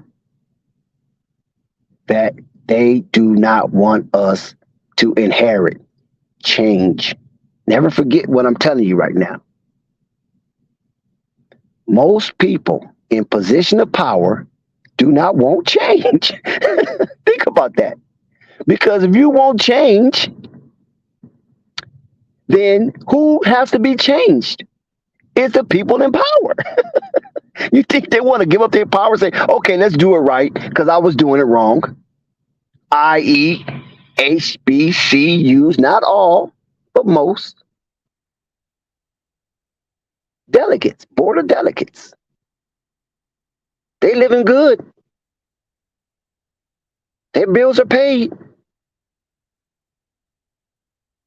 And even though the motion is minimum and the length of the travels is short or shortened based on the fact they keeping the same ball rolling in that same circular motion instead of looking for change. They don't want that. So when you talk that talk, make sure you bring balance. Like we here at Flight Sports TV, we talked about how disappointed we was leaving leaving that aspect of those who looked up to you and reverend you to the point that your presence just kept them fighting to graduate, to stay in school, to stay the course, and then you break north. And breaking north, it hurted a lot of innocent black men and women, young black men and women who had deep aspirations by your presence being there and seeing change and seeing people appreciating HBCUs for what they should be for, bringing value, bringing worth to the community, to the surrounding area, to the businesses in Jackson, Mississippi, which is the second poorest city in the nation. Yes. Second poorest city in the nation. I think Gary, Indiana could be number one. That was heartfelt upon his departure. But we cannot impose on someone like Coach Prime to endure forever the affliction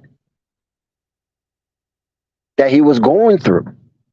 Because if we do, we won't have him for long. He would die right there. That happens to too many of us and too many of our people who try to fight the good fight. We try to put too much emphasis on them doing it all by themselves while we sit on the sideline cheering, clapping, talking about, go on, brother. That's right. Go get him, brother. Yeah. And then we go out and do something contrary that leads to a harmful results and basically sabotaging the movement going forward. But yeah, we cheering. Yeah, with our black fists. See, and the reason why I'm talking like this, because I know those days are far behind us. Not unity. Unity is never far behind us. Unity is in the now. But all that faking like black fists, I'm with the power movement and all this old type of stuff, and then you want to go out and pimp somebody? Come on, man. You know that ain't right. You want to go out and sell drugs to a pregnant woman? Come on, man. A black woman at that? You know that ain't right. You killing two. You know that ain't right. So keep it balanced. If you have something bad to say about Deion, keep it balanced on the other aspect of it too. Don't just put all of the bad stuff on Deion and then sweep the bad stuff from the HBCU circuit or Jackson State up under the carpet like they innocent Andy. Don't do that. You got to do both, because I understand we are broken people. I understand this. Native Americans, black folks, Puerto Ricans, Dominicans. I understand we're broken. We're some broken people. Jamaicans. We're some broken people, man. We're more broken than them, but still, collectively, we're some broken people. Haitians. Got to keep it 100, man. But don't put everything on Prime like he's the ultimate villain and nobody else has any responsibility in their corporateness. That's when you become fake and irrelevant, demonic.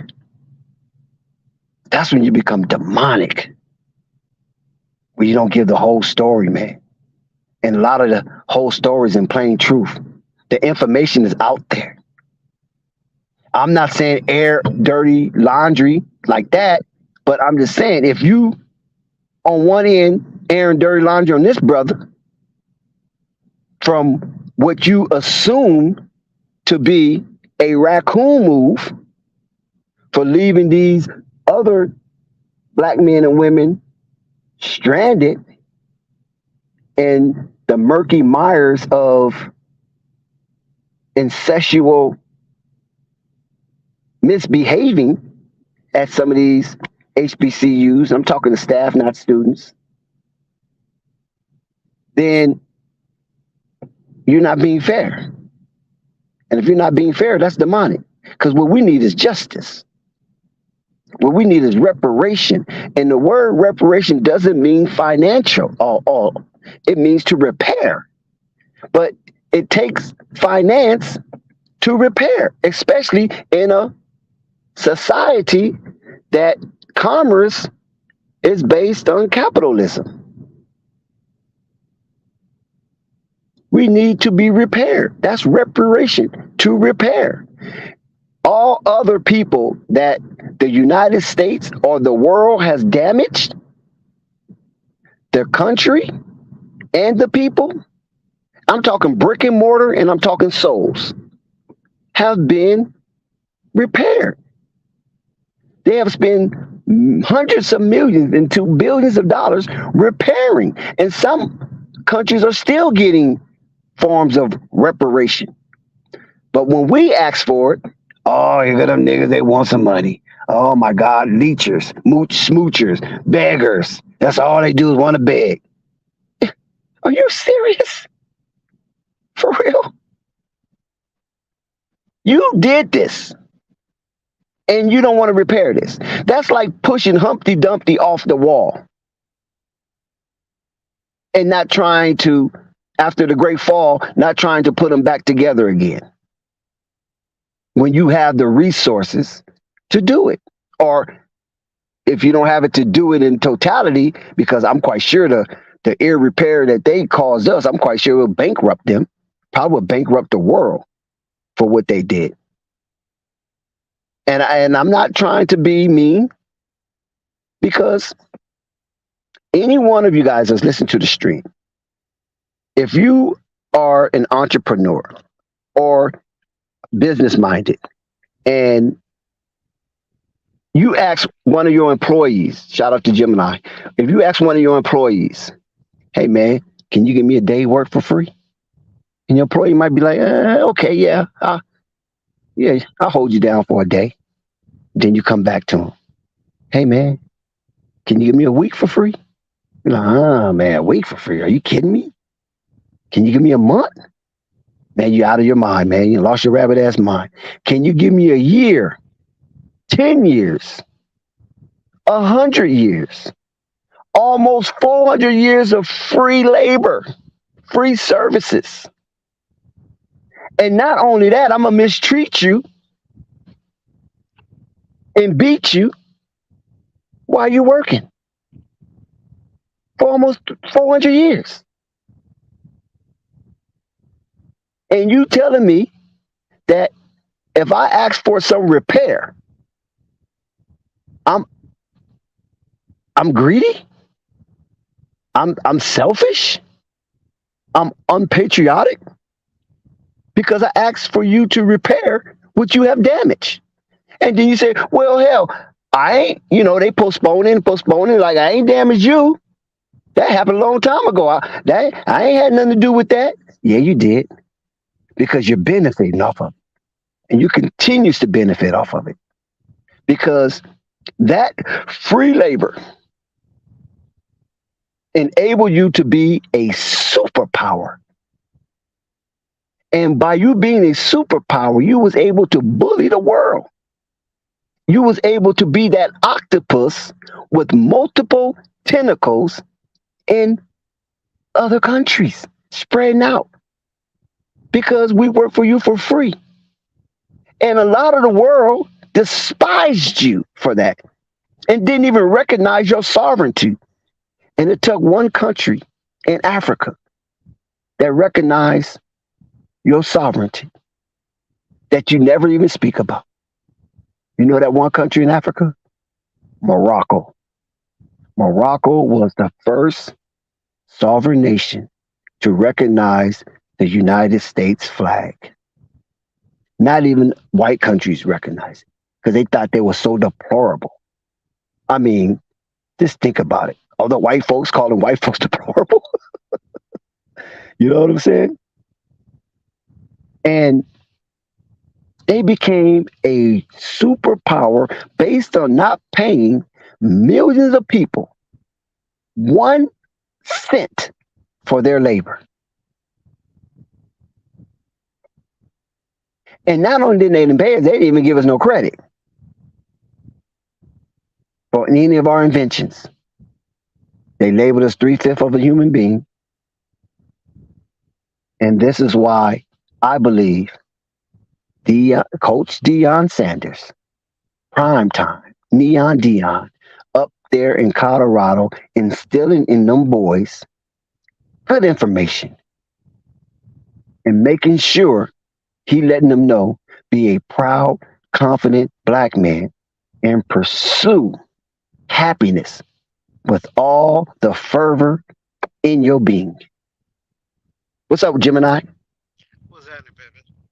You got to talk up a little bit. Your mic low. What's happening, Pimpin'? Can you Yeah, hear me yeah, I better hear now? you. Yep. I heard you talking about the HBCUs.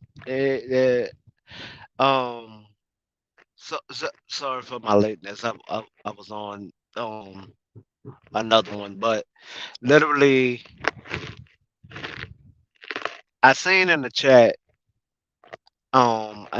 Oh, thank you, Lamont, for that Roland Martin. I'm sorry, I yes, misspoke on Roland Martin. and that's the part that I'm bringing up specifically because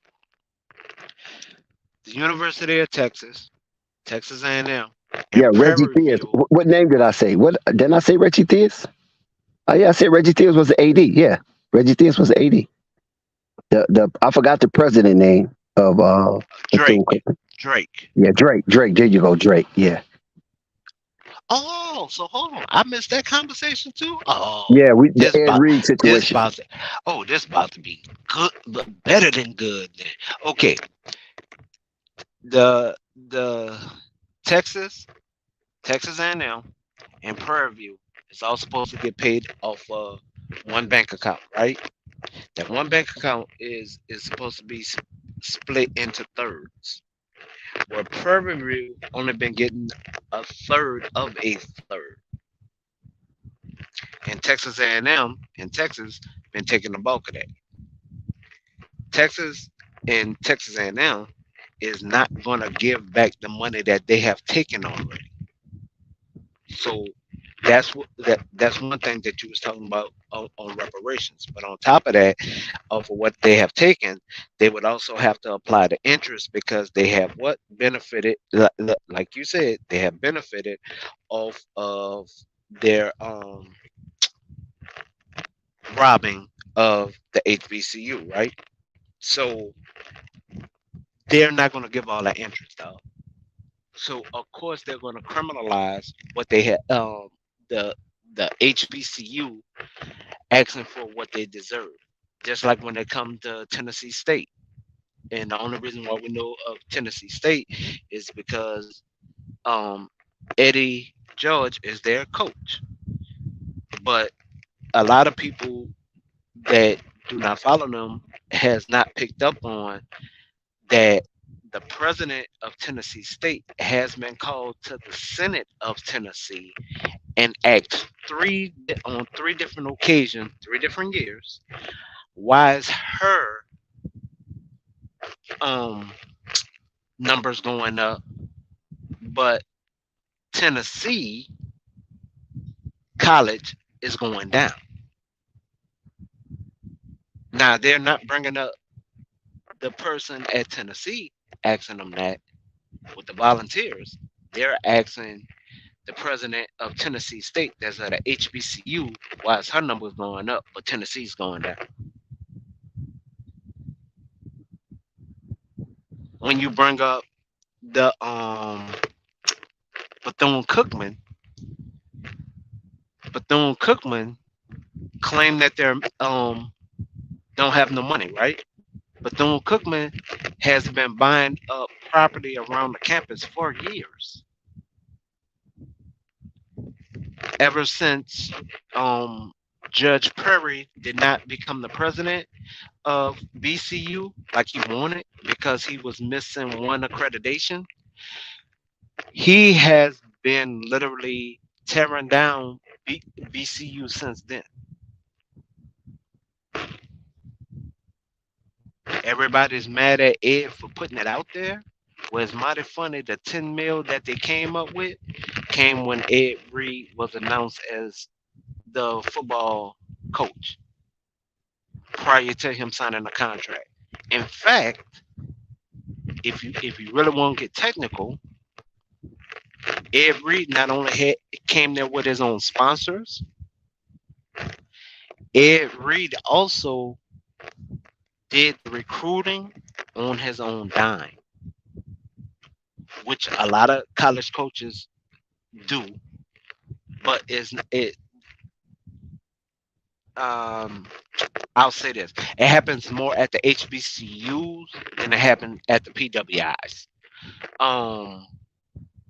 Ed not only took care of those parents and new students coming,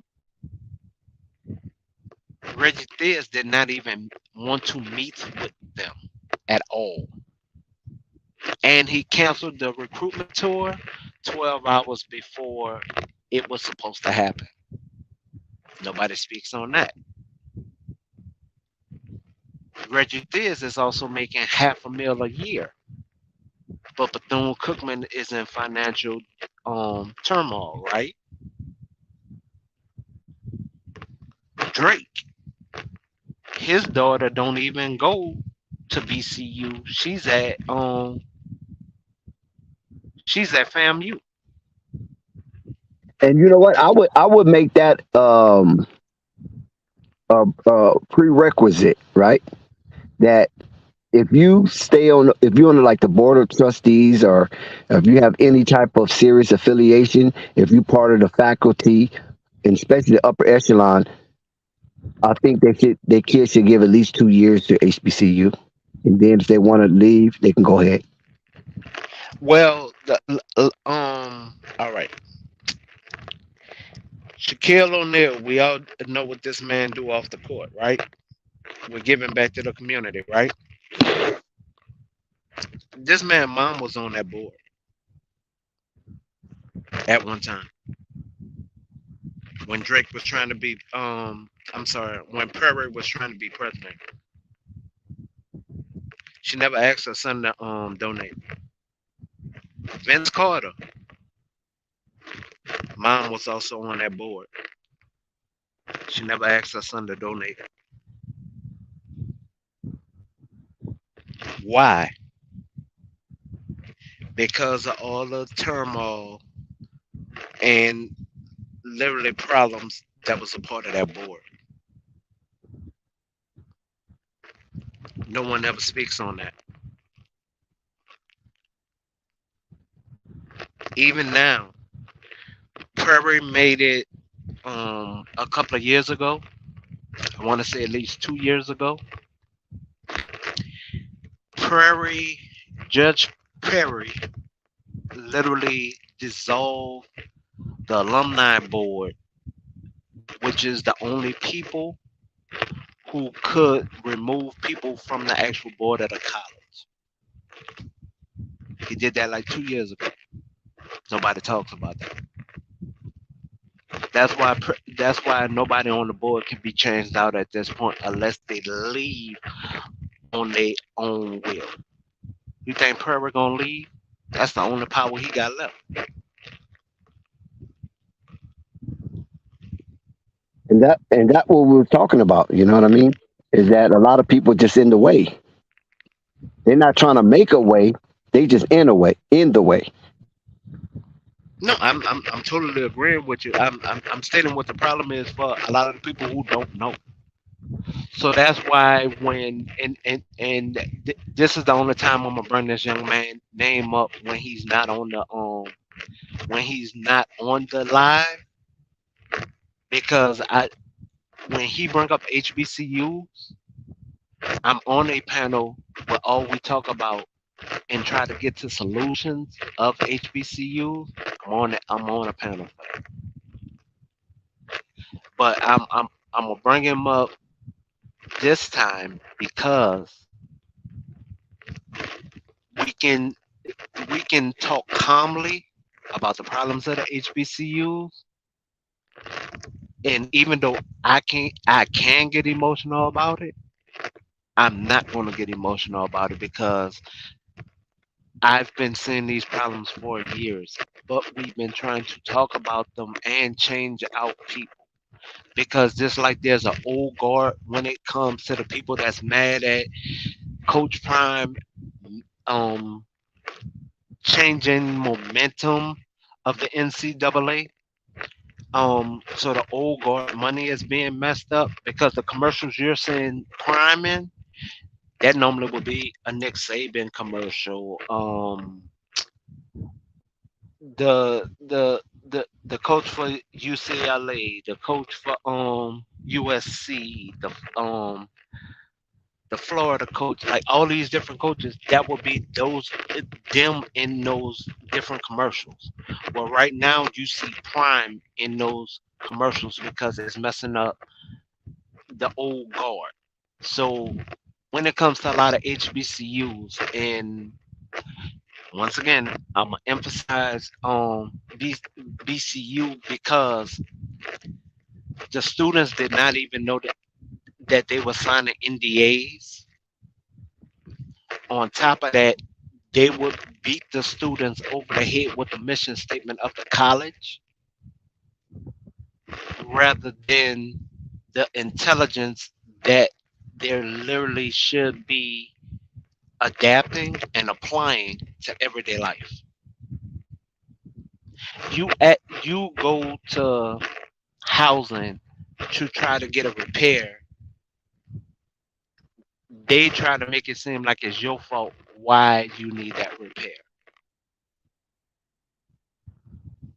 Now I'm highlighting BCU, but this happened at a lot of HBCUs. We have people in positions that want the check but don't want to do the work. Exactly. And when we look at HBCUs are responsible for 75% of black PhDs, Yes. 46% of black business executives, 50% of black engineers, 80% of black federal judges, 85% of black doctors, 50% of black attorneys, 75% of black military officers, 40% of black dentists, 50% of black pharmacists, 75% of black veterinarians. Now, that is a large Whopping number. Whopping. aspect of civility in our social society that comes from HBCUs, and they are high earners. And it's a shame that the HBCUs are being ran the way they're being ran. It seemed like almost if someone is sending agents of chaos or agent provocateurs to keep the madness going and running away the money that is available. Because it's not like we don't have any money as a people, you know. I won't say that. That's what I'll honestly say is this.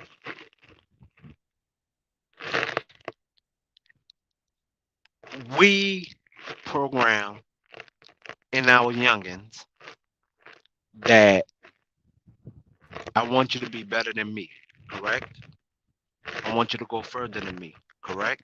Yes, that's how it's supposed to be. I want you to build up way more treasure chests than I was able to build up. Okay. Well, in turn with that, that's the whole reason for going to that institution, right?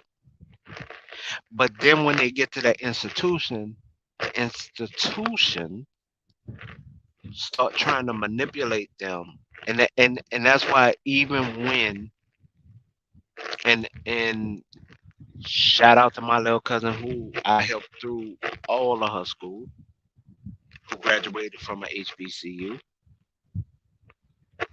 Uncle Sam helped me to do that because she was my dependent. Um, the school faculty start manipulating the kids, making it seem like it's their fault or they don't know or this, that, and the third, when they have a level head going into the problem. So yes, there are certain people that's stopping advancement, but there's also a lot of them same people that claim they're there to help with the advancement.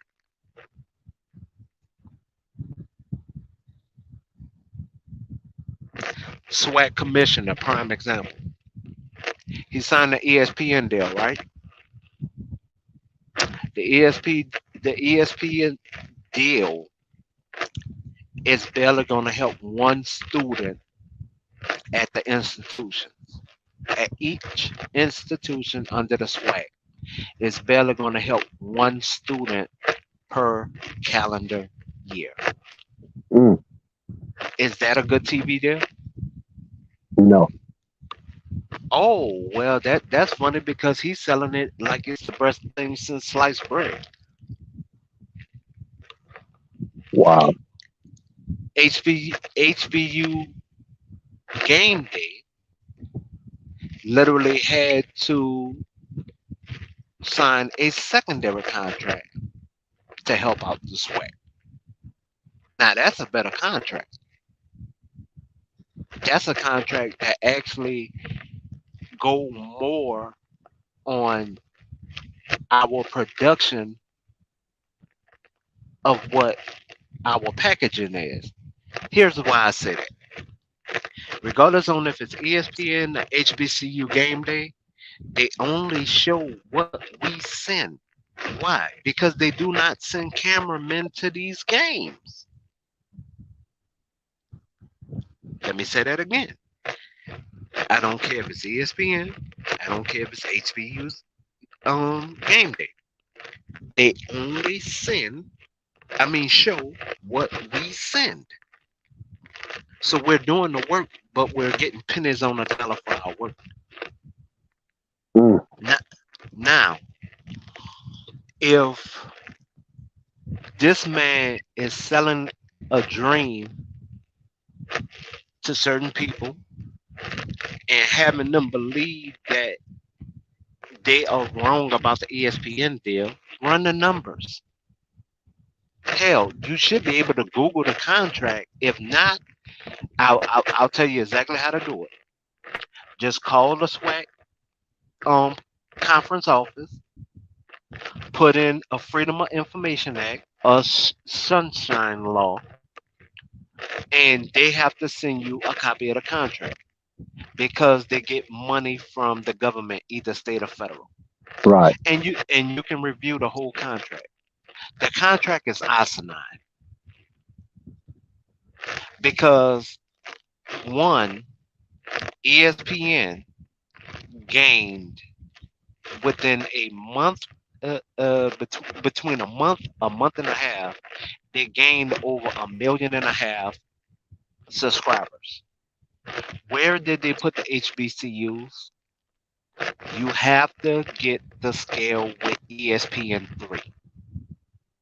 They didn't put them on ESPN2.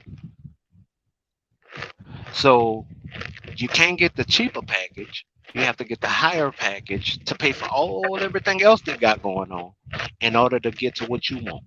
Now, watch this.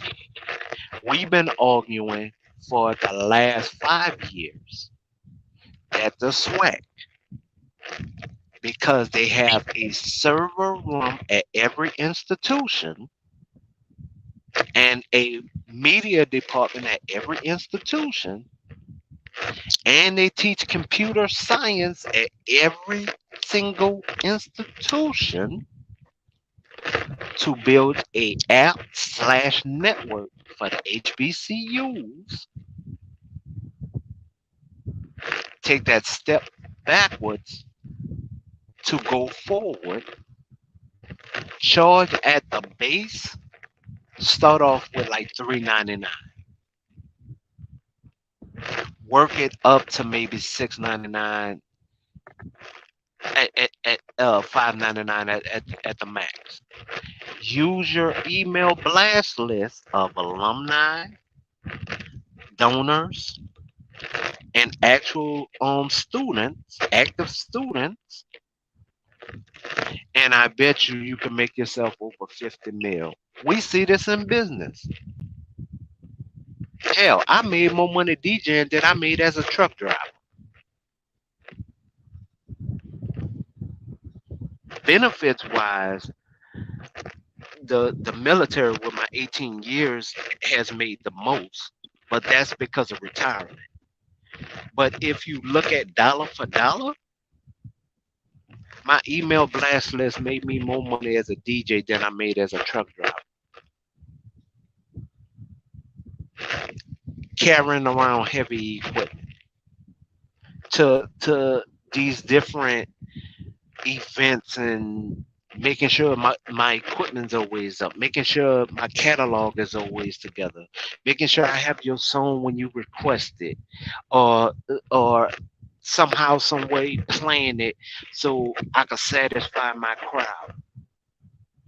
Wouldn't it be easier if I just had an email blast list and say, here's what I offer, it's up to you to rock with me? But I stand on the HBCU banner, and the money is going back not only to the conference, to the schools, to the students who is our actual customers. Wouldn't that make more sense, Dex? Make a whole lot of sense. Well, why are we not doing it? That's what I was asking earlier. And that's why I read off all these statistics of the professional in civil society and what the percentage of those black professionals came from HBCUs. And it's a high number. But yet, Deion is a problem, right? Hey, but hold on. Wait. I have one other point about Ed, and the only reason why I know that, he has a nonprofit here. How much money do you think BCU threw away by not hiring by trying to get that man to sign a lifetime NIL deal to their institution? How much money do you think they threw away? I don't In know. donor money. Yeah, I don't know. I can tell you, they threw the account at the time the donor was about to put in BCU just from him was 20 mil from him and his organization. That young man, that former player that you seen walking around with Ed Reed on that video, who really didn't say too much, that was 20 mil walking around the institution. He represented 20 mil that was about to come to that school, bro. Now, Gemini, you saw the game against Colorado State, correct? Oh, did I watch it? I enjoyed every nail biting moment of that game. I enjoyed. But go ahead. I'm sorry. You got the flow. How you feel about the Travis Hunter situation in that game? As a former player,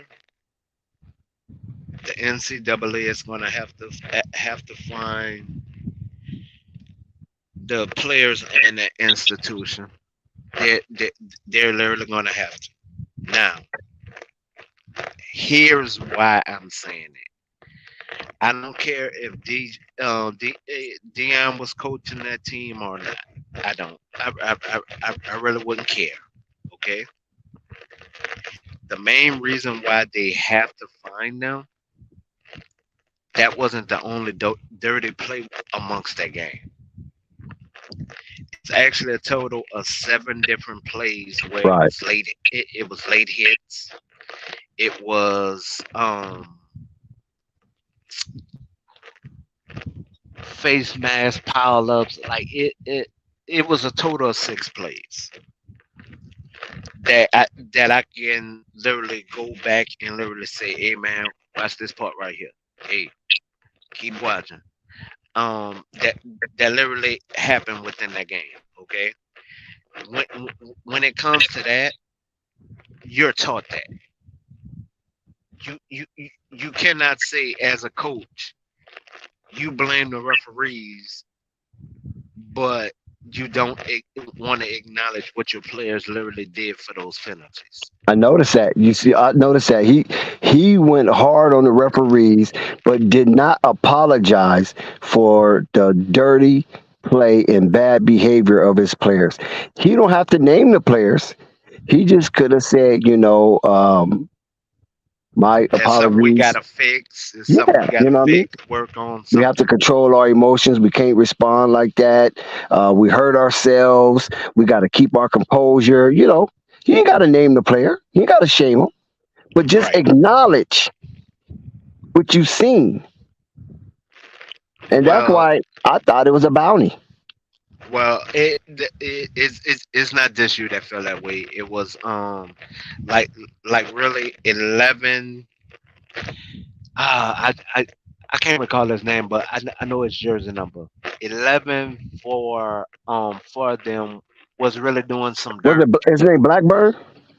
Uh, I think that's his name. I know his number. I know his number. 11 was literally doing the most. Like actually, if you notice, he was the main one doing it. And he was It the was free not safety, really right? Was he the free yeah, safety or strong safety? strong. Yeah, because he was a big boy. He looked strong. Yeah. So literally with that, it was what he was intending to do. He did. He got one of the two, right? Yeah, I mean, He no, got one, and Kamara was supposed to get the other. yeah, but he did this throughout the whole game. Is basically what I'm getting at. He didn't just do it like for a play or two, and oh man, like you wouldn't see it again. Like okay, it happened on a couple plays, and you'll be like, okay, he didn't play through that. No, he was pretty much doing that the whole game. Cause in fact, if you seen when they was wrapping up Weaver, every time he wrapped up Weaver, he was specifically grabbing his ankle and trying to twist it. Hmm. That's Um, what Kamara was doing when he coming off the Shedeur, trying to right, twist his ankle. Yeah. and then number 8, the defensive lineman, Yeah, the Kamara. That's Kamara. okay, number 8 was trying to do the most to where he even injured himself on his own Yeah. because he was trying to do too much. So when you look at that aspect of the game, and I'm only speaking as a former player, that's not football, dog. No, I was watching. I watched every snap, and this definitely wasn't football. And I called it out when I saw it. I was like, man, they playing dirty football. That's dirty. So when you look at it, is prime example. We are taught that. Nah, I didn't hit some people. I ain't gonna lie to nobody. I am In not high gonna make school, it I sound did like too. I'm an angel. I refuse to make it sound like I was an angel out there on the football field. Okay, I Mm. refuse, because it was time my coaches would be like, hey, I want him to remember that you out there. All right, cool, coach, I got you. Yeah, Hey, I'm thrilled to do it. Right? yeah. So I done been a part of that. Yep. I don't Just face masks. I don't face mask people. Yeah, took off the helmet. Yeah, I don't have my share. So I know dirty football when I see it. right. That's the only reason why I'm really speaking up on it, because I was a part of that. I'm not up here saying that I'm proud of it, because now that I'm older, I know what time it is. But these are college players, just not high school. These are college players. So you can't say they don't know. You can't say they don't understand. Like before, we can make excuses all day long, twice on Sunday. Can't do that now. They're in college. So all the rigmarole of trying to make up excuses and everything for them, man, that goes out the window. Cause they're in college. Hell, you can get charges in high school just from arguing with a teacher. So what type of charges you think they could get in college? Throw the book at them. So how can you do that? I'll say this, and I try not to curse, but that piss poor excuse that the coach was trying to do by shifting the blame and pointing the fingers everywhere else but at his Yep. players, Yep. at his coaching staff and at his players. Yep. Now, the main thing of it all is you was the one who started this, regardless of the fact of the matter. So regardless on if the game was tight or you lost big, as long as you got an L, you was the one who brought up somebody else when nobody was talking about you. So this looked bad on you, where you tried to put the spotlight on somebody else. Well, I can tell you, Colorado State definitely hit him in the nose, and Colorado responded. And they responded with a 98-yard drive under 2 minutes left to play. And they capped it off with a 2-point conversion, sent the game into overtime, and then won in double overtime. Yeah, but there's so many people that what I'm basically getting at is this. Matt made it started with Matt, right? With Nebraska. That's right. Then the TCU coach chimed in, but he didn't chime in that much. But he talked about the roster changes, right? Okay. But here's the funny thing. Matt nor the TCU coach picked up any of those players that was in the transfer portal. Neither one of those schools picked up nobody that left CU in the portal. All right. Week 3 was supposed to be just a good game. I literally, honestly, had them down. The original statement was 2 touchdowns, but then I just said 3, so I'm on air for saying 3, right? Yes, you are. Okay. I stand on what I said. I said 3. So all right, it didn't happen. I'm still happy with the W because overall, what did this show me as a coach's fan? It showed me that he has taught poise to the players because not once on that sideline. Now I'm talking about the players. Now I'm not talking about when the coaches try to critique the players on what they have done. You didn't see no player arguing with each other, fighting with each other on CU sideline when he was down. They was more huddled up, game planning on what they was about to do. But you didn't see nobody like tearing the other one down. Man, you missed that coverage. Man, you should have ran this route. That you didn't see none of that on the sideline. Not one time. You seen them more, okay, when we get back out there, we just need this one. This or that. You seen them building together. You didn't see them panicking. If anybody could see Now, if they was at the game, they seen something different because yes, we all can attest the TV don't show everything. But from what we seen through the lens of that game that was on everybody TV or your streaming unit, you did not see them yelling, hooping, and hollering at each other. You No, they was seen poised. poise.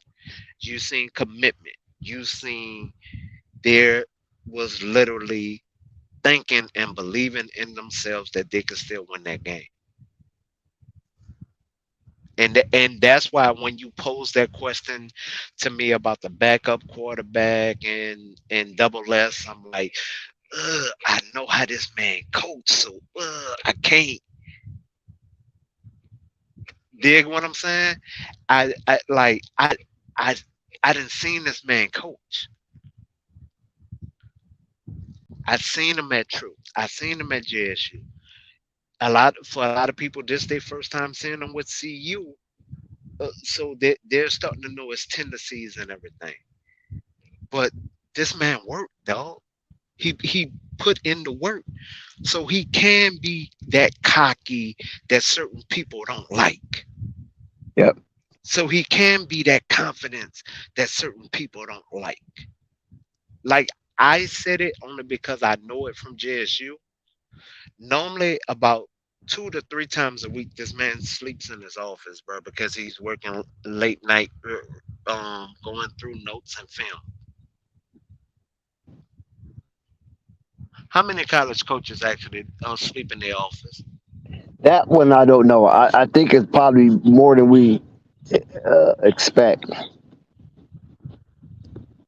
Okay, so I'll say this: for the ones that don't make it known, I salute y'all because most of the college coaches I know, they give it at the most 30 minutes behind practice. They go to F home. Now tell me I'm wrong. Hmm. Now, when it And came to Colorado State and Colorado, I was spot on predicting take Colorado State first half in the over, and I was spanked on that one. And Colorado State in the over for the game. I just had a strong feeling. Even this was before Norvell said what he said. I just had a strong feeling that this year Colorado State will. you went low, Dex. No, I said this year Colorado State team was going to give Colorado some help because hold on. Well, I'll say this. Why you fixing it? They got their teeth kicked in the week before, so they got beat by like 20, damn near 25 points the week before. So they had to come back with something. They had to literally bounce, like try to shake back from that, man. You can't take an ass whipping like that and not bounce back. They had to. So me personally, I think they did what they were supposed to do, which is show some type of fight. I just don't think that overall, with with the foundation that Prime has, foundational team that Prime has, just don't think that it was like written in stone that they wasn't going to have a successful season. As far as Colorado State, everything that they did to themselves. The first week literally told it all. Like you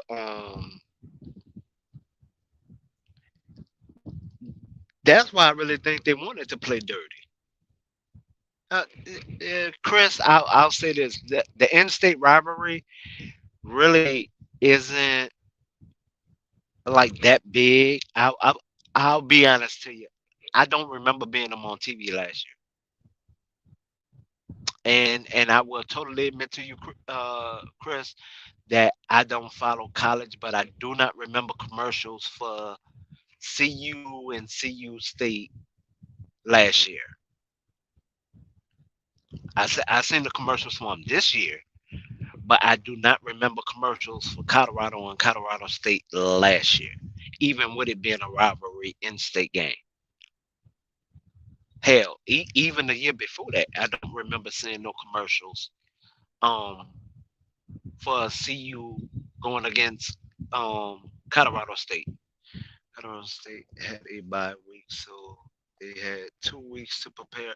Yes, Lamont, I do give you that. They did have 2 weeks to prepare, and they had tape to go over.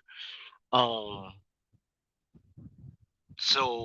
but I will say this: their defensive line at Colorado State is bigger than the defensive line at CU, and that's the defensive tackles. I'll say that the defensive tackles that Prime was able to get are a good foundation to build from and a good standard from that point wanting better than that player.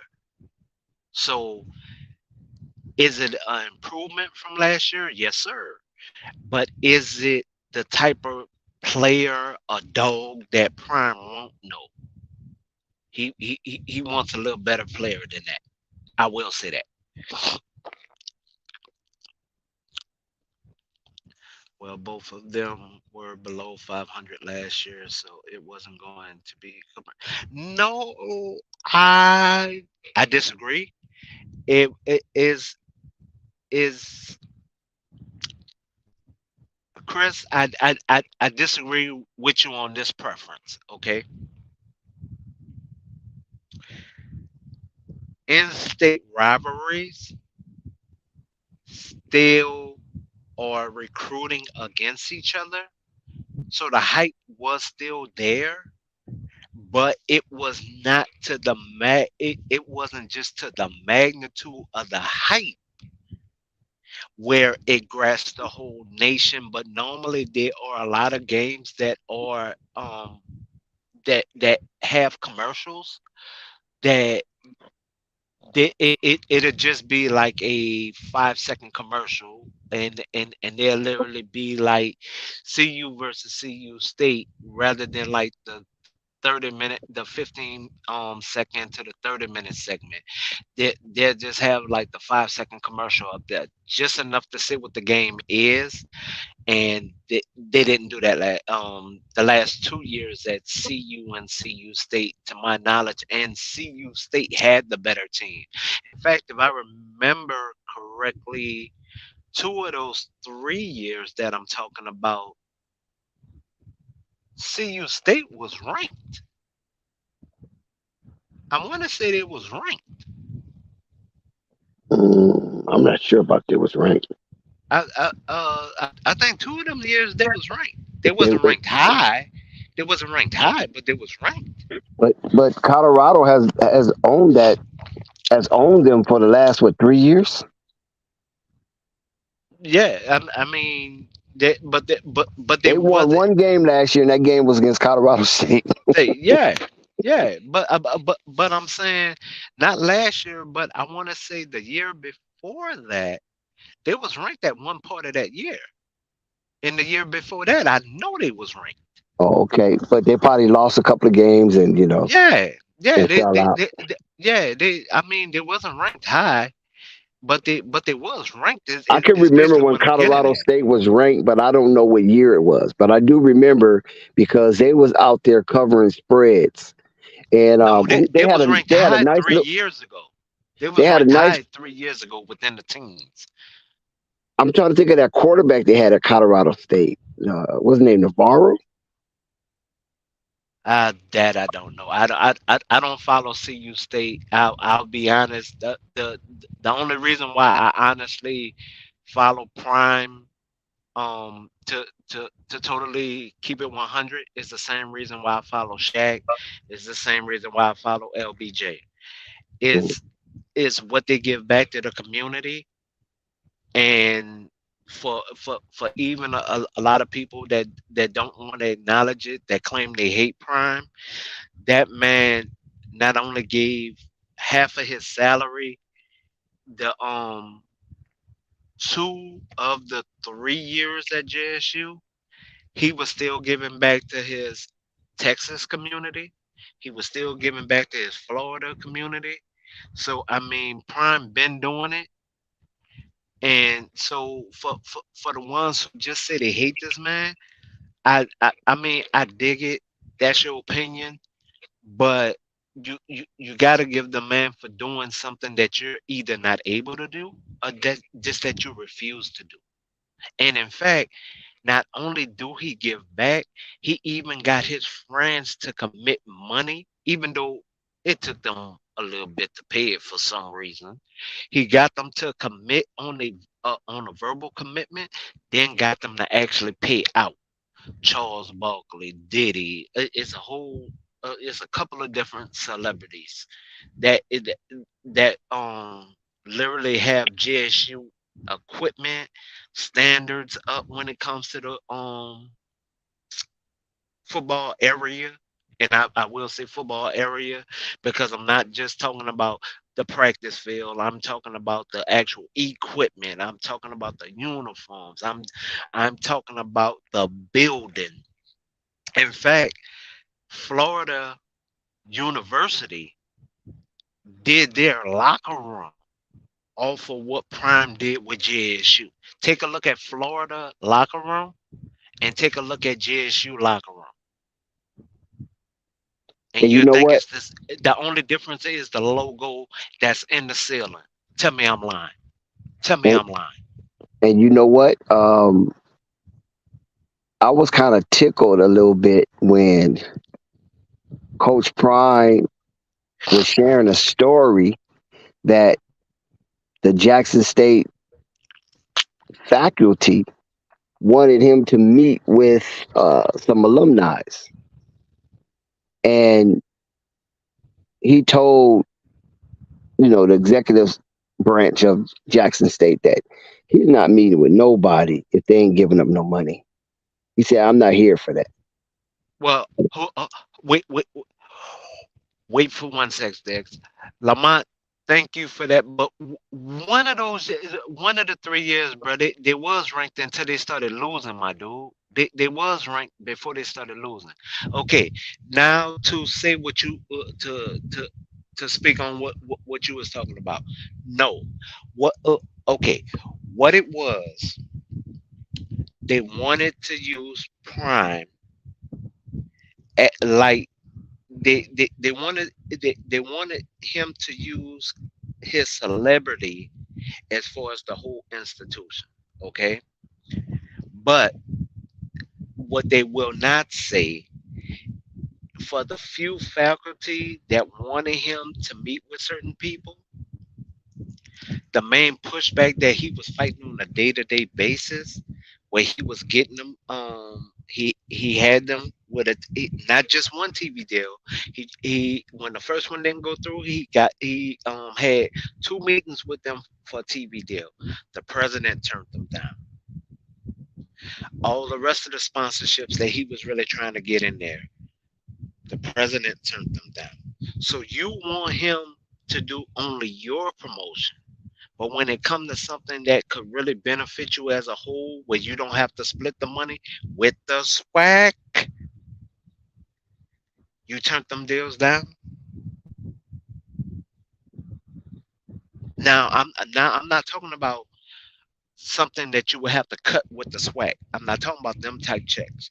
Because if anybody that's on here that really follow the JSU saga, you would be able to say what's the first thing Prime fixed when he got to JSU.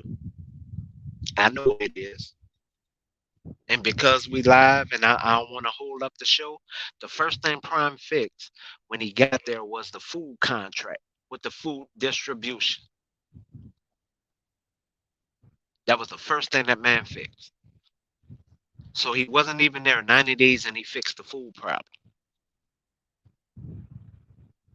The second thing that he fixed was the football uniforms. But for a lot of people, they think the Strahan situation was the first one. It was not the first one. It actually was the second one. The first one was the food situation. Why JSU changed their uniforms throughout the year? The reason, the overall reason why they was trying to BCU was one of the first schools to literally have all those different color schemes. So yes, JSU was jealous of them, and so they had a lot of they was trying to mix and match stuff, but they had nothing cemented.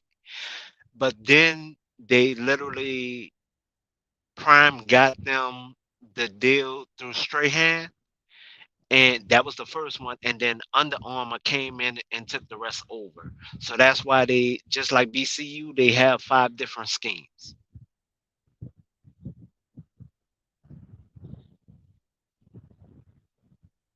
If it, so overall, I wouldn't have all them different color schemes because that's a lot of equipment to try to keep clean and store properly in there everywhere else. So I personally wouldn't do that as a HBCU because that's money I think you're just pissing down the drain. But neither here nor there. Them BCU, they have I think they have the most with 5 different schemes. I don't think there's nobody else within the SWAC that actually have 5 different schemes and uniforms. Not to my knowledge, other than BCU and JSU. I don't think FAM even have 5. I think FAM has 4 at the most. When you say VCU, you mean Virginia Commonwealth? No, I'm in BCU. I'm sorry. Okay. Thanks for correcting me, Dex. Yes, sir. I think FAM has 4, and I think everybody else just have 3 at the most. But hell, BCU can't even store the equipment without it getting on mold. Yeah, that's a terrible situation they had right there. And they were just coming off a hurricane, right? Man, stop blaming everything on the storm, please. I'm Please cut asking it you. out. Please I cut it said out. that it was a hurricane, right? Please cut it out. No, you talking to somebody in the city that faced 3 hurricanes in a nice chunk of change, and we were still able to build up. So please stop blaming it on the storm. Please don't sound like Reggie Theus and Drake the president. Please don't. Please. Hey, that's exactly what they were saying, right? And that's why they was mad at old Ed. It was like, man, we just had a hurricane, man. You come over here trying to push some No, cement and some trash and all that stuff all over the place and want to show it on your Instagram. no. Cause I'm gonna tell y'all what y'all don't know, and I'm gonna give you a hard number. Don't right before Ed Reed and the year before that, BCU has been getting $17 million from the state of Florida. So for the 2 times that Drake and Reggie Theus is saying that they was waiting on FEMA money, if you are a average person and not a fan, you do not know. The school has gotten $17 million from the state of Florida. Do they have the money? Yes, they have the money. In fact, that's where a lot of us are suspecting that $10 million came from. That they claim now they're going to do a practice field, because It's mighty funny before the practice field that Ed Reed had to be out there with a bobcat, literally trying to level off the field that they told him they wanted to have a practice field but didn't have money. But then right behind the whole not Ed Reed not wanting to sign that long-term NIL deal, which would have made that man have to cancel both of his nonprofits in the state of Louisiana and in the state of Florida. See, that's the part nobody want to talk about. If he would have signed that contract with BCU, the man would have had to literally close his nonprofits because he would have gave away his parental rights of his image likeness. Nobody wants to talk about that. One thing I will give Ed reads those contracts. Yeah, we're gonna get up out of here. We're gonna pull back up tomorrow. All right, peace and love. Flight Sports TV, man. That's my dude. I rolls with him. You heard what the man said. It's Flight Sports TV.